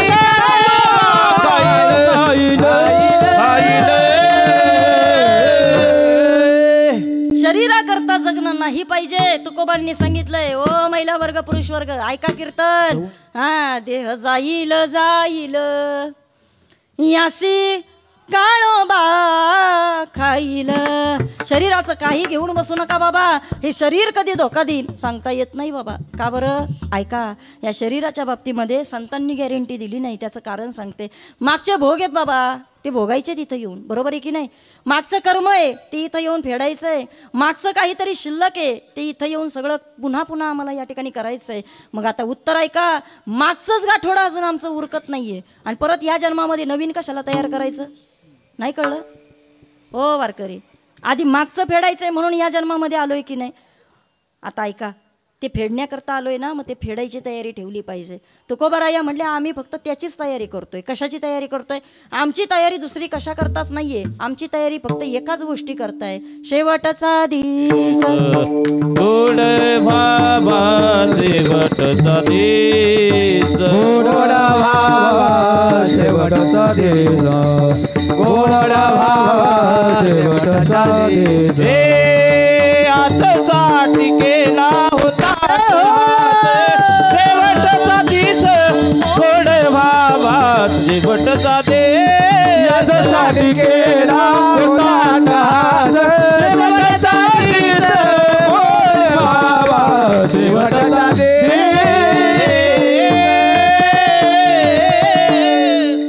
चला तुकोबा म्हणले आमचा प्रयत्न त्याच्या करताय. वारकरी बाबा आपण याचे त्याचे हिशोब चुकते करतोय. नाही कळलं. हा आम्ही फक्त दुसऱ्याचे हिशोब चुकते कसे करता येईल त्याचा विचार करतोय. महाराज म्हटले अरे आम्ही ते केलं नाही. मग आम्ही आमच्या जीवनामध्ये फक्त एकच केलं. कोणतं आहे मी हा कोण करावा विचार. सांगू तुम्हाला, शंकराचार्यांच्या जीवनामध्ये एक घटना घडली. 6 वर्षाचं बालक आहे आणि त्याला अजिबात बोलता येत नाहीये.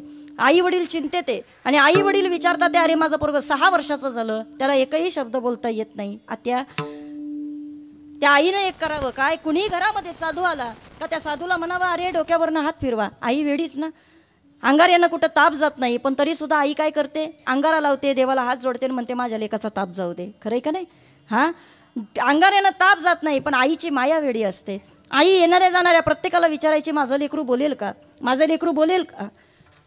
बाबू महाराज सगळी लोक यायची आपली बघायची आणि निघून जायची. एक दिवस असं घडलं, शंकराचार्य तिथं गेले. त्यांनी त्या पोराकडं निहाळलं आणि निहाळल्यानंतर त्या पोराकडं पाहिल्यानंतर शंकराचार्यांना कळालं, दूरदृष्टी आहे त्या माणसाला. आणि मग कळालं अरे याला बोलता येत नाही असं नाही आहे पण बोलणारा योग्य सापडला नाही म्हणून हा बोलत नाही आहे. हां आणि मग असं म्हणतात एका रूममध्ये त्याला बाजूला नेलं आणि मग प्रश्न विचारायला सुरुवात केली. कस्त्वं शिशो कस्य कुतोसी गंता किम नाम केतू कुतागतोसी. काय रे तुझं नाव काय, कुठून आला, काय नेमकं येण्याचं कारण आहे, तू कशा करता आला. आणि त्यावेळेला त्या व्यक्तीनं बोलायला सुरुवात केली. 6 वर्ष न बोलणारा बालक आता बोलू लागला. नाहम मनुष्यम न च दैव यक्षो न ब्राह्मण वैश्य शूद्र. मी शूद्र नाही, ब्राह्मण नाही, वैश्य नाही, क्षत्रिय नाही. मग मी फक्त एकच आहे. काय, मी सच्चिदानंद स्वरूप आहे. मी फक्त आनंद घन आहे. मला त्याच्यापेक्षा दुसरं काही माहीत नाही. ही स्वस्वरूपाची ओळख आमच्या संतांना कळाली. मी वासुदेव तत्वता ही त्यांना कळाली. आणि मग या ठिकाणी बाबा मला असं वाटतं ती ओळख कळावी त्याच्याकरता आमचा जन्म आहे. ताई काय बोलताय तुम्ही, डोक्यावरून चाललंय, बाकीचं सगळं जाऊ द्या बाबा. हां पण मला काय म्हणायचं आहे ऐका, तुम्हाला एखाद्याचं नाही चांगलं करता येत पण वाईट करायची गरज आहे का. तुम्हाला माहीत नाही प्रॅक्टिकली समोरचा माणूस कसा आहे, मग त्याच्याबरोबर गॉसिप तरी करू नका. त्याच्यासमोर त्याच्याविषयी काही बोलू तरी नका ना. कसं असतं माहिती आहे का, तुम्ही ज्याला चांगलं समजता तो चांगला असेल याची कोणतीच गॅरंटी नाही. आणि तुम्ही ज्याला वाईट म्हणताय तो वाईटही असेल याची सुद्धा कोणतीच गॅरंटी नाही. जगाचं निरीक्षण करत बसण्यामध्ये आयुष्य खर्च करत बसण्यापेक्षा आपली आपण करा सोडवन आपुले आपण करा सोडवले आपुले आपण वा वारकरी हा संसार बंधन सोडावे गे संसार बंधन हा सोडावे संसार बंधन संसार बंधन सोडावे गे. मधनं परत मागं जावं असं वाटतं. नाही कळलं तुम्हाला? ओ पुरुष वर्ग महिला वर्ग उरणकर इकडं पहा सगळीजण. संसारामधला मोह आडवा आला परमार्थ होत नाही का? कित्येक लोक अशी आहेत परमार्थामध्ये आवेशात येतात पण घरून फोन आला का कसे जातात काय माहिती बा. निघताना तर विचारलं कीर्तनाला हां आणि मग नेमकं होतंय काय की अर्ध्या कीर्तनातून निघतोय बा गाडी. असा काय प्रॉब्लेम आहे सांगू? संसारामधला मोह आडवा येतोय आणि म्हणून परमार्थ होत नाही बा. सांगेल मी तुम्हाला. तुकोबांना विचारलं तुकोबा संसार आडवा येत नव्हता का? महाराज म्हणायचे आडवा येत होता म्हणूनच देवाला सांगत होतो बरे झाले देवा निघाली दिवाळी. तोच आडवा येत होता म्हणून मी सांगत होतो देवा अरे बरे या दुष्काळी पिढा गेली. बरं झालं माझी पिढा गेली का तर मोह संपलाय. ऐका काय मोह संपला महाराज तुमचा? महाराज म्हटले आता काय मोह राहिला? सोडिला संसार आता माझी माया देवा तुझ्यावरती त्यामुळं मोह राहिला नाही. ऐका आपला मोह आडवा येतोय. कसा काय मोह आडवा येतो सांगू तुम्हाला? ऐका आजही बाबा लेकरांमध्ये मन अडकलंय. आजही आमचा सगळा संसार करून झालाय पण तरी सुद्धा प्रत्येक गोष्टीवरती बारीक लक्ष आहे. सासूचं चुकत नाही पण सासूची एक चूक नक्कीच आहे. कोणती माहिती आहे का? सुनबाई घरात आली ना तिनं संसार करो नाही तर नाही करो. पण आता ऐका तो काळ नाही राहिला आई. आता काय झालंय माहिती आहे का? आई आणि सासू याच्यामधला फरक का वाढत चाललाय त्याचं कारण तुम्हाला सांगते. आईची इच्छा आहे काय जे मी भोगलं ते माझ्या मुलीला भोगता येऊ नये. बरोबर आहे ना? आणि सासूला काय वाटतं मी भोगलंय मग हिनं का भोगू नये. चला माझं कीर्तन कळायला टाईम लागतो पण कळतं लोकांना हळूहळू. ऐका हा प्रॉब्लेम आहे सगळ्यांचा आत्ता. आणि मग ताई आमची सोडवणूक कशी होईल? ऐका सांगते. द्या मोह टाकून द्या संसार टाकून. अरे शाळेमध्ये आपल्याला प्रत्येकाला कविता होती कोणती? अरे खोप्यामध्ये खोपा सुगरणीचा चांगला देख पिलांसाठी तिनं जीव झाडाले टांगला पिलं निजली खोप्यात जसा झुलता बंगला देख पिलांसाठी तिनं जीव झाडाले टांगला. ऐका अरे ती सुगरण सुद्धा तिचं घरटं बांधते की नाही वारकरी बाबा? बांधते. पण आता ऐका सुगरणीच्या खोप्याची काळजी घेतोय तो देव आपली काळजी घेणार नाही का? तो आपली देव काळजी घेईल बाबा पण आपला आपल्यावरच विश्वास नाही. खरं आहे ना? मग आता ऐका बाबा हे सगळं टाकता आलं पाहिजे. मोह संपला पाहिजेच. चला ऐका हां आम्हाला छंद लागला पाहिजे भक्तीचा. मी कधी इकडं आले ना आमच्या मधुबाबांचं वाक्य असतं ताई बाकी काही नाही बरं का. आमची लोकं डुलली पाहिजे आमची लोकं नाचली पाहिजे बाबा. आमची लोकं आहेत ना या भक्तीमध्ये अशी भक्तिरसामध्ये डुबून गेली पाहिजे. चला ऐका महाराजांना विचारलं. महाराज म्हटले आम्ही आमच्या जीवनामध्ये तो एकच छंद लावला. कोणता? अभंगाचं पहिलं. गोविंद गोविंद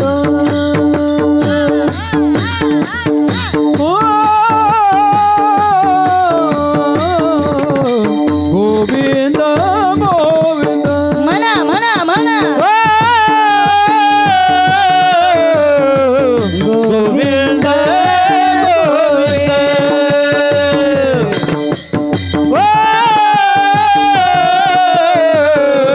गोविंद गोविंद मला लागली या चंद मना लागली या चंद मना लागली या चंद मग गोविंद ते काय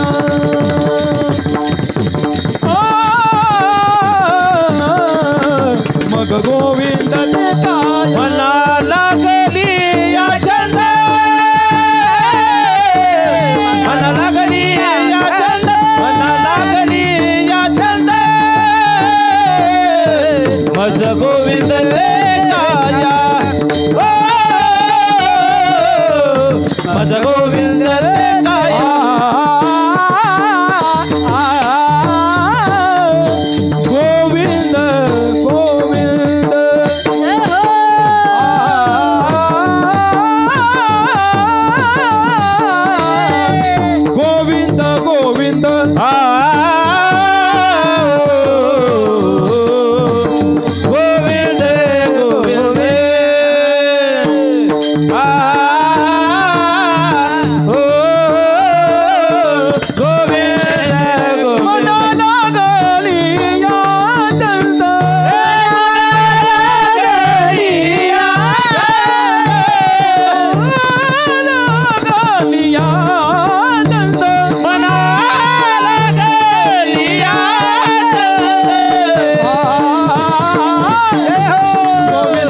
काया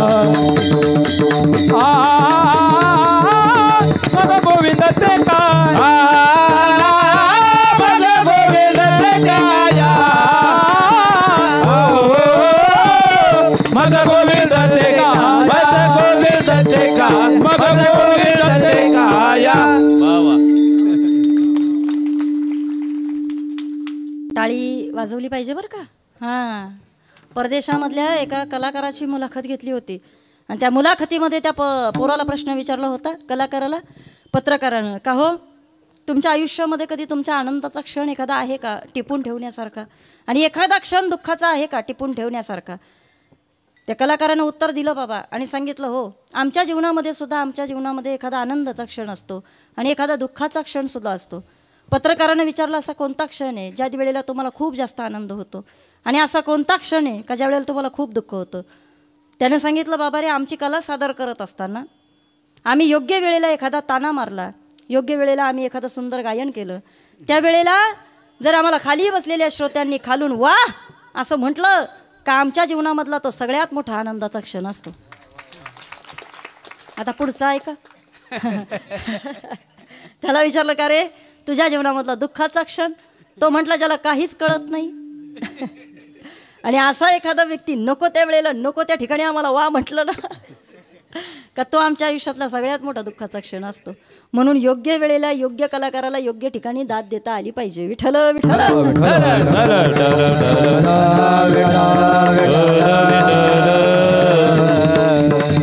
चला, प्रपंचातली दाद बाबा देत बसण्यापेक्षा परमार्थातली दाद केव्हाही चांगली असते.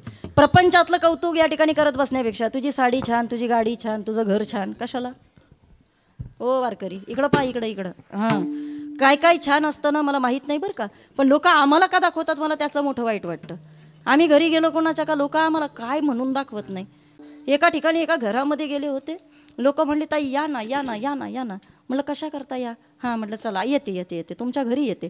घरी गेल्याच्या नंतर बाबा जे त्यांनी माझ्या मग सपाटा लावला कशाचा माहिती का, आमच्या पोरीला पोरगं बघा ना, आमच्या पोरीला पोरगं बघा ना. हां, तुमची लग्न पण आम्ही जमवायची, काय दुर्भाग्य बाबा.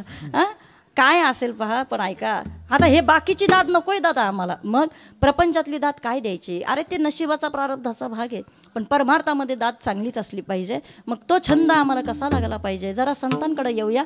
सांगेल तुम्हाला तुकोबारायांचा परमार्थ पहा, ज्ञानोबांचा परमार्थ पहा, सगळ्या संतांचा पहा बाबा. 52 संतांची यादी आहे. किती? 52 संतांची यादी, आणि 52 संतांचा परमार्थ पहा. आणि अजून तुम्हाला सांगू, जगामध्ये बाबा असं म्हणतात की या ठिकाणी 256 देश आहेत. किती? 256. सगळ्यात भारत हा अत्यंत पवित्र देश मानला जातो, आणि या भारतामध्ये फक्त 252 साधूंची या ठिकाणी यादी सांगितली होती, पण त्यापैकी सुद्धा एकटे 52 साधू आपल्या महाराष्ट्रामध्ये आहेत. किती? 52 साधू आपल्या महाराष्ट्रातले. याकरता टाळी जोरात पाहिजे होती. हां, कारण हे माझ्या महाराष्ट्राचं वैभव आहे दादा. ऐका, आता या 52 संतांकडे आम्ही जर पाहिलं ना, देवानं काय म्हणून केलं नाही. चोखोबाकडे जा, चोखोबा सांगतील तुम्हाला, चोखोबाची बहीण झाला शारंग धर, वहिनी उघडादार हाका मारे. आमच्या कासयाकडे जा, तो सज्जन तुम्हाला सांगेन. वास्तविक त्याचं नाव सज्जन आहे. काय? सज्जन आहे. पण सज्जन आणि कसाई ही दोन नावं कशी काय एकत्र आणायची? कारण त्याला सज्जन म्हणावं तर तो कसाईचं काम करतोय, आणि त्याला कसाई म्हणावं तर त्याला सज्जन म्हणता येणार नाही. नाही कळलं? हां, हे मोठी गमतीचा प्रश्न आहे. आणि म्हणून संप्रदायामध्ये एकच आहे, त्याला सज्जन कसाई असं म्हटलं जातं. एक दिवशी असं घडलं म्हणतात त्याच्या जीवनामध्ये, मधुबाबा त्याला देवपूजा करायची होती आणि दुकानावरती एक गिऱ्हाईक आलं होतं. आता मी नाही सांगत तुम्हाला, कारण तुमच्याकडं नाही का, मी तुमच्याकडे येऊन काय या गोष्टी सांगत बसायचं. पण मी का बोलते त्याचं कारण तुम्हाला सांगते. ऐका, परमार्थामध्ये शुद्ध अंतःकरण पाहिजे. तुम्ही काय करता? कर्म पाहत नाही बाबांनो देव. मला उरणकरांचा एवढा अभिमान वाटतो की ही उरणची माणसं, ही कोकणातली माणसं आजही त्यांच्या मच्छीमाराचा व्यवसाय बंद केला बाबा त्यांनी, आणि माळा घालून बाबा ज्ञानोबाचा गजर करतात इथे. काय साधन आहे बाबा. पण एक तुम्हाला सांगू, तुम्ही तो व्यवसाय जरी बंद केला असला आणि माझ्या ज्ञानोबाचा तुम्ही जयघोष करताय ना, माझा ज्ञानोबा तुम्हाला कोणतीच गोष्ट कधी कमी पडू देणार नाही. ही ताकद आहे संप्रदायाची बाबा. ऐका, सांगेल तुम्हाला, त्या सजनच्या जीवनामध्ये घडलेला इतिहास असा होता बाबा. तो सजन कसाई या ठिकाणी आपले देवपूजा करतोय, विठ्ठलाचा जयघोष चालू आहे, विठ्ठल विठ्ठल, आणि आणि विठ्ठलाचा जयघोष चालू असताना दारामध्ये गिऱ्हाईक आलं. त्याला जरा तातडीचं काम होतं. विठुरायानं विचार केला की बाबा रे चला, हा जरी माझ्या दारामध्ये आला असला पण माझा मालक या ठिकाणी, माझा जो भक्त आहे तो माझं ध्यान करतोय. यानं त्याला सांगितलं, अय नंतर या पूजा चालू आहे. विठुरायानं विचार केला, अरे पूजा ह्याची चालू जरी असली पण याचा पोटपाणी, याचा धंदा सगळा इथंच आहे ना. मग विठुरायानं विचार केला, अरे चला बाकी कोणी नाही, आपण तिथं गेलं पाहिजे. असं म्हणतात. विठुरायानं बाबा हातामध्ये ते हत्यार घेतलं, हातामध्ये ते शस्त्र घेतलं आणि मग हातामध्ये बाबा ते शस्त्र घेतलं. असं म्हणतात बाबा, असा एक गोळा काढला आणि तो बाबा त्या पिशवीमध्ये टाकून त्या समोरच्या माणसाला दिला. त्यानं सांगितलं एवढं एवढं, अर्धा द्या, पावशेर द्या, काय असेल ते असेल. त्यानं सांगितलं आणि समोरच्या माणसानं ज्या वेळेला पाहिलं त्या माणसानं विचारलं, का हो साधं मोजमाप केलं नाही? अरे जगाचा मालक आहे तो चुकीचं देईल कसा? जगाच्या मालकाला मोजायची गरज काय बाबा? त्याचा हात म्हणजे मोजमाप आहे. विठ्ठल घोगे खरे माप, त्याच्यासारखं माप जगामध्ये कुणाकडं नाही. त्यांना असंच असं देऊन टाकलं बाबा. पण आता ऐका, दारात आलेलं गिऱ्हाईक ज्या वेळेला पुन्हा म्हणतोय, शंका दूर करा, तेवढंच आहे का? आणि वजन द्यायचं तेवढ्यामध्ये इकडं सजनचं काम झालं होतं. सजन येणार म्हणून माझा विठोबा पुन्हा एकदा गुप्त झाला आणि पारड्यामध्ये तराजूमध्ये पाहिलं बाबा तर माप अगदी तंत भरलं गेलं. आणि मग या ठिकाणी सजनला कबूल करावं लागलं. हे दुसरं तिसरं कोणी करू शकत नाही. हा जगाचा मालक आहे जो इथं माझं मोजमाप करण्यासाठी आलाय. बाबा याला छंद म्हणतात. तुमचा छंद पवित्र असला पाहिजे. काही लागत नाही बाबा त्याला, काही न लगे एक भावची कारण तुका म्हणे आन विठोबाची. त्याला काय लागतंय? तुमचा छंद तुम्ही वाढवा, माझा परमार्थ बाबा तुमच्याकडची पावलं वाढवत राहील. तुम्ही तुमचा छंद वाढवा, तुमचं नामस्मरण वाढवा, देवाची पावलं तुमच्या दिशेने येत राहतील. पण आज आमचा छंद वाढत नाहीये दादा आणि म्हणून या ठिकाणी देव दूर जात चाललाय. ऐका इकडं पहा ताई, छंद कसा वाढतो आम्हाला सांगा ना. महाराजांचा छंद वाढलाय. एवढा छंद आहे तुकोबराया म्हणतात, आता दुसरं काहीच नाही. गोविंद गोविंद मना लागली या छंद. एवढा छंद लागलाय. जगाच्या मालकाला विचारलं, मालक तुमचा काय म्हणणं आहे? मालक म्हणतात, आता माझं म्हणणं काहीच नाही, माझी इच्छा फक्त एकच आहे, तुकोबा करता फक्त उभं राहायचंय. कसे उभे राहिले तुकोबा करता? ऐका वारकरी बाबा. येरू म्हणे शारंग धर तुका शेठ वाणी देऊ कर, मी तयाचा चाकर आलो माघाया उधार. हा देवाचा छंद आहे. देव म्हणतो बाकी माझं काहीच काम नाही, माझं काम फक्त एकच आहे, घेऊन या चक्र गदा हाची धंदा करीतो, भक्ता राखे पायापाशी दुर्जनासे संवारी. पण जिथं जिथं भक्ताला कमी पडल बास तिथं तिथं मी जाणार आहे. आवड आहे देवाशी, त्याला त्या भक्ताची काळजी आहे, तो त्याचा छंद आहे. आणि मग तुकोबांचा छंद विचारला. तुकोबा म्हटले, ताई आमचा छंद आहे कोणता? गोविंद गोविंद. आमचा छंद आहे काय? त्या गोविंदाचं ध्यान झालं पाहिजे. जनाबाईला विचारलं. जनाबाई सांगते, माझा छंद माझ्या मनाला गो छंद छंद, माझ्या मनाला गो छंद माझ्या मनाला गो छंद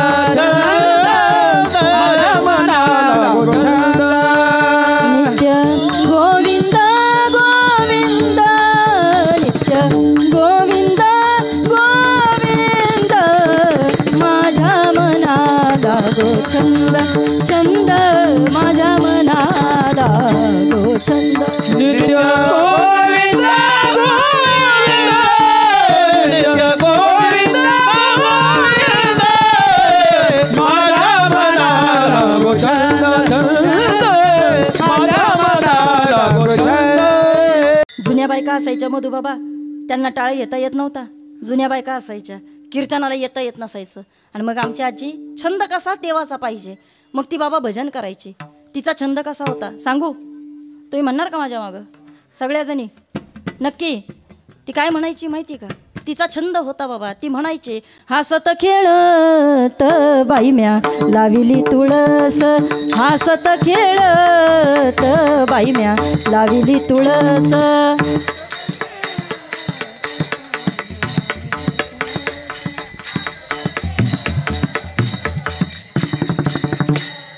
तुळशीला घालू पाणी, पाणी घालया आली जणी, तुळशीला लावू बुक्का, बुक्का लावून गेले तुका. तुळशीच मूळ माझ्या विठ्ठलाच कुळ, हसत खेळत बाई म्या लाविली तुळस, हसत खेळत बाई म्या लाविली तुळस.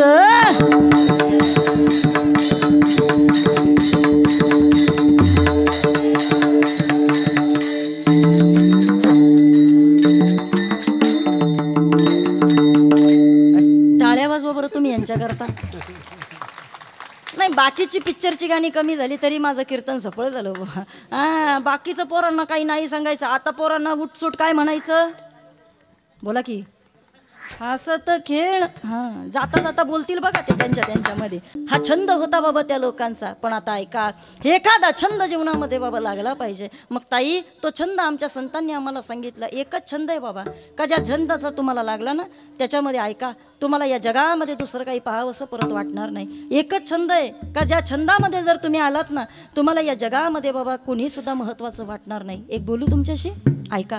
अवस्था सांगते तुकोबारा यांची. तुकोबारा या म्हटले, अरे आता या ठिकाणी लोकमान देह सुख, भोग संपत्ती अनेक, विटंबना दुःख, तुझी ये भेटी वाचोनी, कुणी निंदा कुणी वंदा. हा छंद लागलाय आणि त्याचा परिणाम तुका म्हणे आम्ही, झालो अग्निरूप लागो नेदी पाप पुण्यांगा. आता कुणी पाप म्हणत नाही, पुण्य म्हणत नाही. आता जे जे भेटे भूत ते ते मानिजे भगवंत. आता कुणी समोर येऊ द्या, आम्ही न देखो अवगुणा, पापी पवित्र शहाणा. बस, आता कुणी जरी समोर आला त्याला पापी म्हणणार नाही, कुणी समोर आला त्याला मूर्ख म्हणणार नाही, कुणी पुढं आला त्याला शहाणा म्हणणार नाही, आणि कुणी पुढं आला त्याचा जय जयकार करणार नाही. आता कुणी सुद्धा येऊ दे, अवघी रूपे तुझी देवा, वंदू भावे करू सेवा. जो येईल त्याला वंदन करत राहणारे, जो येईल त्या परिस्थितीचा स्वीकार करत राहणारे. आणि जर तुम्ही असं केलं तर तो हे सगळं कधी होतं माहिती आहे का बाबा? त्याच्याकरता जी अवस्था लागते ना, ती अवस्था कशी असते? अभंगाचं दुसरं चरण. मज गोविंद ते काया, मज गोविंद ते काया, गोविंद ते काया, गोविंद ते काया. भेद नाही देवालया, भेद नाही देवालया, मज गोविंद ते काया, मज गोविंद ते काया. भेद नाही देवालया,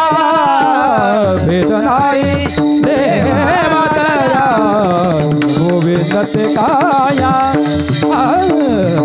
गोविंद ते काया, मज गोविंद ते काया,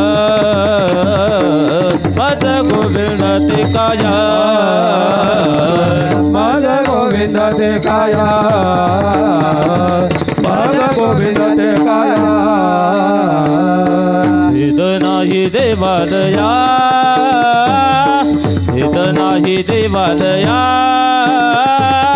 मज गोविंद ते काया, मज गोविंद ते काया. नाही देवालया, मज नाही देवालया, मज गोविंद ते काया, मज गोविंद ते काया, मज गोविंद ते काया. क्या बात आहे. मला उमेश बाबांची आठवण आली बरं का. म्हणजे मी त्यांची कीर्तनं खूप चांगल्या पद्धतीनं ऐकते बरं का, आणि मला आवडतात त्यांचे कीर्तनं. सांगते तुम्हाला, ऐका वारकरी बाबा, हे वैभव आहे संप्रदायाचं. त्या चाली ऐकल्या ना तरी मी आता म्हणजे त्यांची चाल आणि माझं नेमकं बाबांकडं पाहणं एकत्रच झालं. पाहा ना तुम्ही, मग गोविंद ते काया, त्यांच्याकडं पहा जरा तुम्ही. अरे फोटोग्राफरला आपल्याला सांगावं लागतं, हसा हसा जरा हसा. आणि काय फोटो टिपला बाबा, काय समाजामध्ये वैभव असेल या लोकांचं.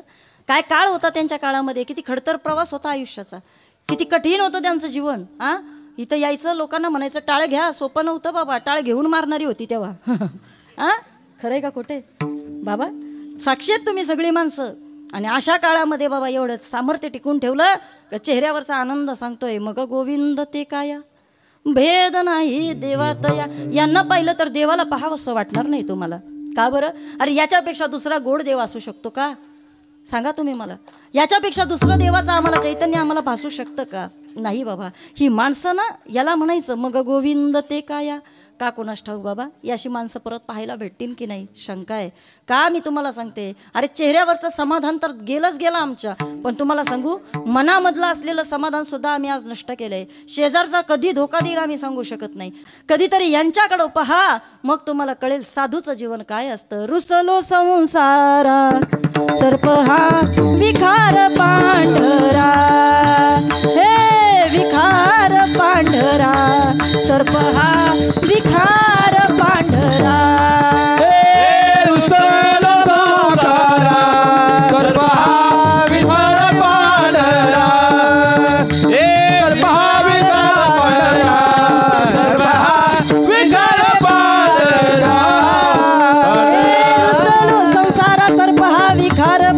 सर्प हा विखार पांढरा, सर्प हा विखार पांढरा, हे रुसलो संसारा सर्प हा विखार पांढरा, सर्प हा विखार पांढरा, सर्प हा विखार पांढरा. मग गोविंद ते काया भेद नाही देवा तया, काय अवस्था असते साधूच्या जीवनाची कधीतरी सांगेल तुम्हाला, ऐका. पण हा छंद लागल्यानंतर काय होतं, तुकोबराया म्हणतात, आनंदले मन प्रेमे पाझरती लोचन. कधी डोळ्यातून अश्रूच्या धारा चालू होतात कळत नाही बाबा. आणि त्या डोळ्यातले अश्रू पाहायचे असतील ना तर ऐका, आम्हाला नारद भक्ती सूत्र सांगतं, तुम्हाला त्या अश्रूच्या धारा पाहायला भेटतील त्या गोपिकांकडे गेल्यानंतर. का आजही वृंदावनामध्ये गेल्यानंतर गोपिका रडतात ते, आजही वृंदावनामध्ये गेल्यानंतर गोपिका बाबा आम्हाला तशाच्या तशाच पाहायला भेटतात ते. आजही वृंदावनामध्ये आम्ही गेलो तर गोपिकांची अवस्था आम्हाला पाहायला मिळतीये. सांगू तुम्हाला, काही दिवसापूर्वी बाबा ज्या वेळेला आम्ही वृंदावनमध्ये गेलो होतो, तिथं गेल्याच्या नंतर एक गोपिका आहे का जी आजही बाबा तिथं एक तुळशीचं झाड आहे आणि रोज नित्यनेमानं तिथं दिवा लावते. रोज नित्यनेमानं तिचा दिवा तिथं चालूच आहे. अखंड दिवा चालू असताना मी तिला त्या ठिकाणी विचारलं, बाई का ग कशा करता या ठिकाणी तू दिवा लावते. तिचा भाव आहे, तिला असं वाटतं आजही माझा कन्हैया कधी ना कधीतरी इथं खेळायला येईन, आजही माझा कन्हैया कधीतरी इथं 4 पावलं टाकेल आणि त्याला दिसायला पाहिजे, त्याचा प्रकाश या ठिकाणी पडला पाहिजे, म्हणून ती नित्यनेमानं बाबा त्या ठिकाणी दिवा लावत असते. सांगू, हा गोपिकांचा भाव आहे बाबा. तिथं गेल्यानंतर तुम्ही पहा, आपोआप अचानक बाबा या ठिकाणी तुम्हाला रोमांच दाटून येतील. आजही कंठी प्रेम दाटे, नैनी नीर लोटे, हृदयी प्रगटे रामरूप, ती अवस्था तुम्हाला पाहायला मिळेल. पण आम्ही फक्त आता पिक्चरच्या प्रेमातल्या गाण्यांवरती रडतोय हो. अशी दिलभरी गाणी लावतो ना आम्ही, दर्द भरी दर्द भरी. काय गंमत असेल पहा ना तुम्ही. सच शिकलो बाळराज. किती अवघड आहे पहा ना तुम्ही. अजून पुढं सांगू, अरे आता हे तरी बरं होतं बाबा, पण काही काही ठिकाणी आहे ना टायटल सुद्धा काही काही देणारे असे काही काही डेंजर टायटल देतात का कधी कधी भीती वाटते. वरती टायटल असतं काही लोकांच्या तिथं, डोळ्यात पाणी आणणारं कीर्तन. असं कुठं असतं होय, डोळ्यात पाणी आणणारं कीर्तन? नाही नाही नाही बाबा, खरंच सांगू तुम्हाला, तुमचा भाव हा कीर्तनामध्ये डोळ्यात पाणी आणण्याकरता नसावा. तुमचा भाव हा परमात्म्याकडे गेल्यानंतर तुमचं दुःख व्यक्त करताना आणि त्यानं तुमचं दुःख ऐकताना असावा. बस तिथं फक्त दोघंच पाहिजे, तुमचा ऐकणारा आणि तुम्ही फक्त सांगणारे तिथं पाहिजेत. हे डोळ्यातलं पाणी इतकं सोपं नाही का ते आपण कुठेही जाऊन बाबा ते लोकांना दाखवत राहावं. मग ऐकणारा तो पाहिजे, त्याच्यासमोर जाऊन रडा काय रडायचं ते तो ऐकेल तुमचं बाबा. तिथं डोळ्यातलं पाणी दाखवा, तो तुमचा भाव नक्कीच आणेल. आणि असं ज्या वेळेला होतं, प्रेमे पाझरती लोचन, तुकोबाराया म्हणले, देवा मला रडायचे तुझ्या करता, का तुझे दास्य करू आणि मागो खावया, धिक झाले जिने माझ्या पंढरी राया, काय गा विठोबा आता तुझला म्हणावे. ए देवा, तुझ्याशिवाय कोणाबरोबर रडणार नाही, तुझ्याशिवाय कोणाला काही सांगणार नाही. ऐक, अरे एवढा मोठा आमचा असणारा वैभवशाली राजा, पण त्याला सुद्धा आम्ही शब्दानं तक्रार करणार नाही. का? कारण या ठिकाणी आम्ही राजांना सांगतोय, तुमचे ये रवित्त धन ते मज मृतिके समान. राज तुमच्यापर्यंत यायची गरज नाही, तुम्ही तुमचं काम करा, धर्माचे पालन करणे पाखांड खंडन. अरे आमचं काम करण्याकरता विटेवरचा मालक आहे ना, आम्ही त्याला सांगू. डोळ्यातलं पाणी किती महत्वाचं आहे, प्रेमे पाझरती लोचन. आणि मग शेवटी तुकोबारायांनी आपली अवस्था सांगितली. आमची अवस्था काय झाली, तुका म्हणे आळी जीवी नुरेची वेगळी. ती अवस्था ज्या विठुराया समोर तुकोबांची झाली, एकदा त्या विठुरायाचं सर्वांनी प्रेमानं भजन करूया. विठोबा रखुमाई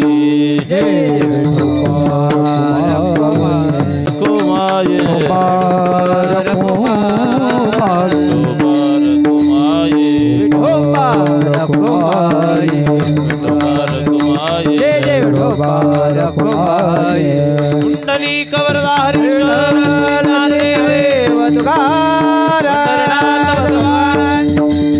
सेवा तुम्हा सर्वांच्या चरणी समर्पित करत असताना बोलता बोलता ओघाच्या भरात एखादा शब्द जास्त गेला असेल तो बुद्धीचा दोष, जे चांगला आहे परमात्म्याचे आशीर्वाद समजून आपलंसं करून घ्या.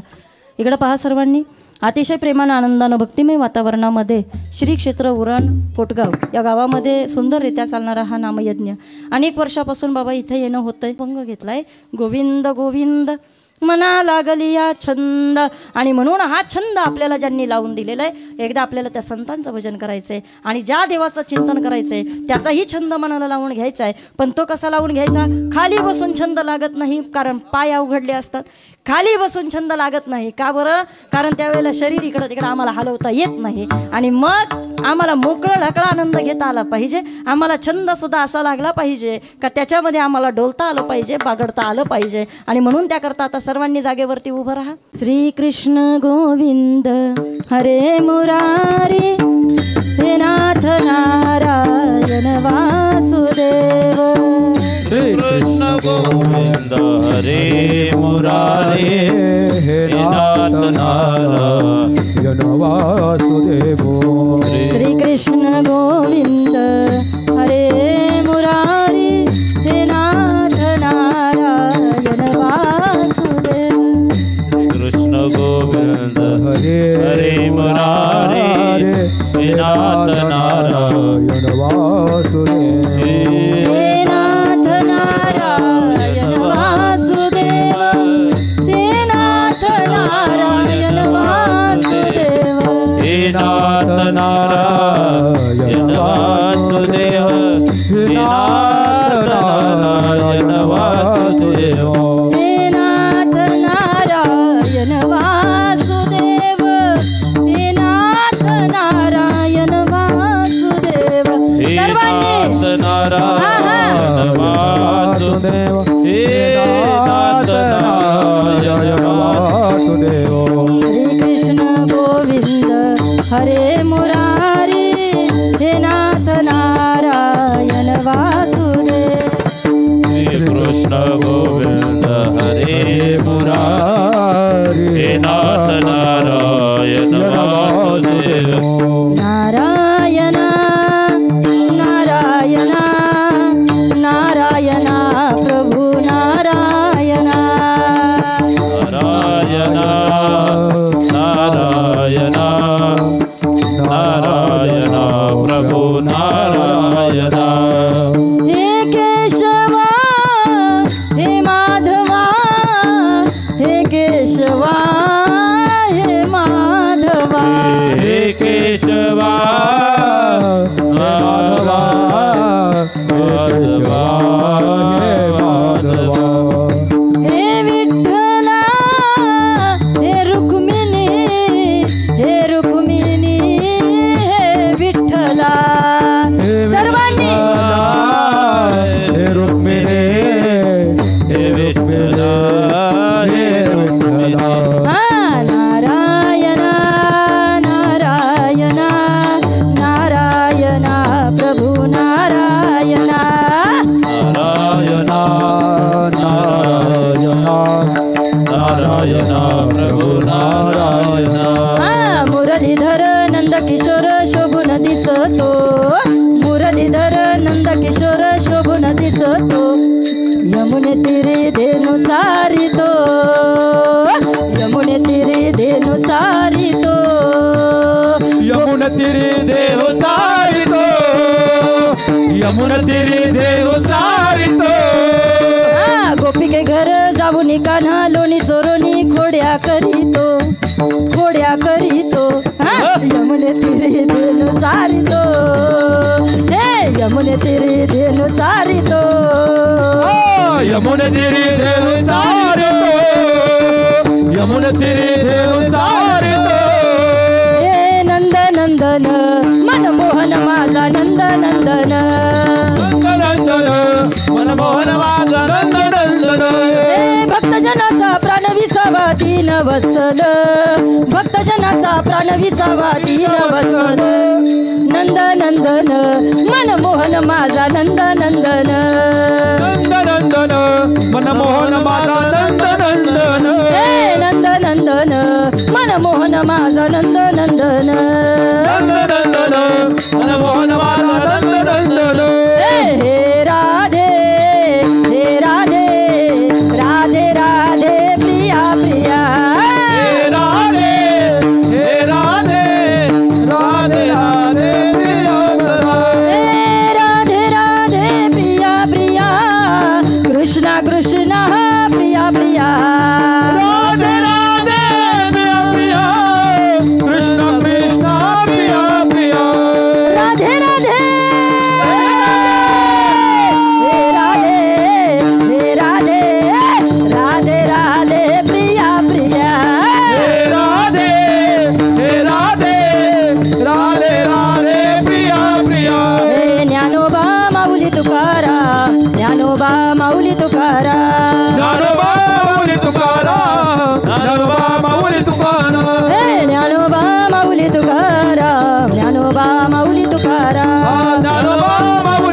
ज्ञानोबा ज्ञानोबा ज्ञानोबा ज्ञानोबा ज्ञानोबा ज्ञानोबा माऊली माऊली माऊली माऊली माऊली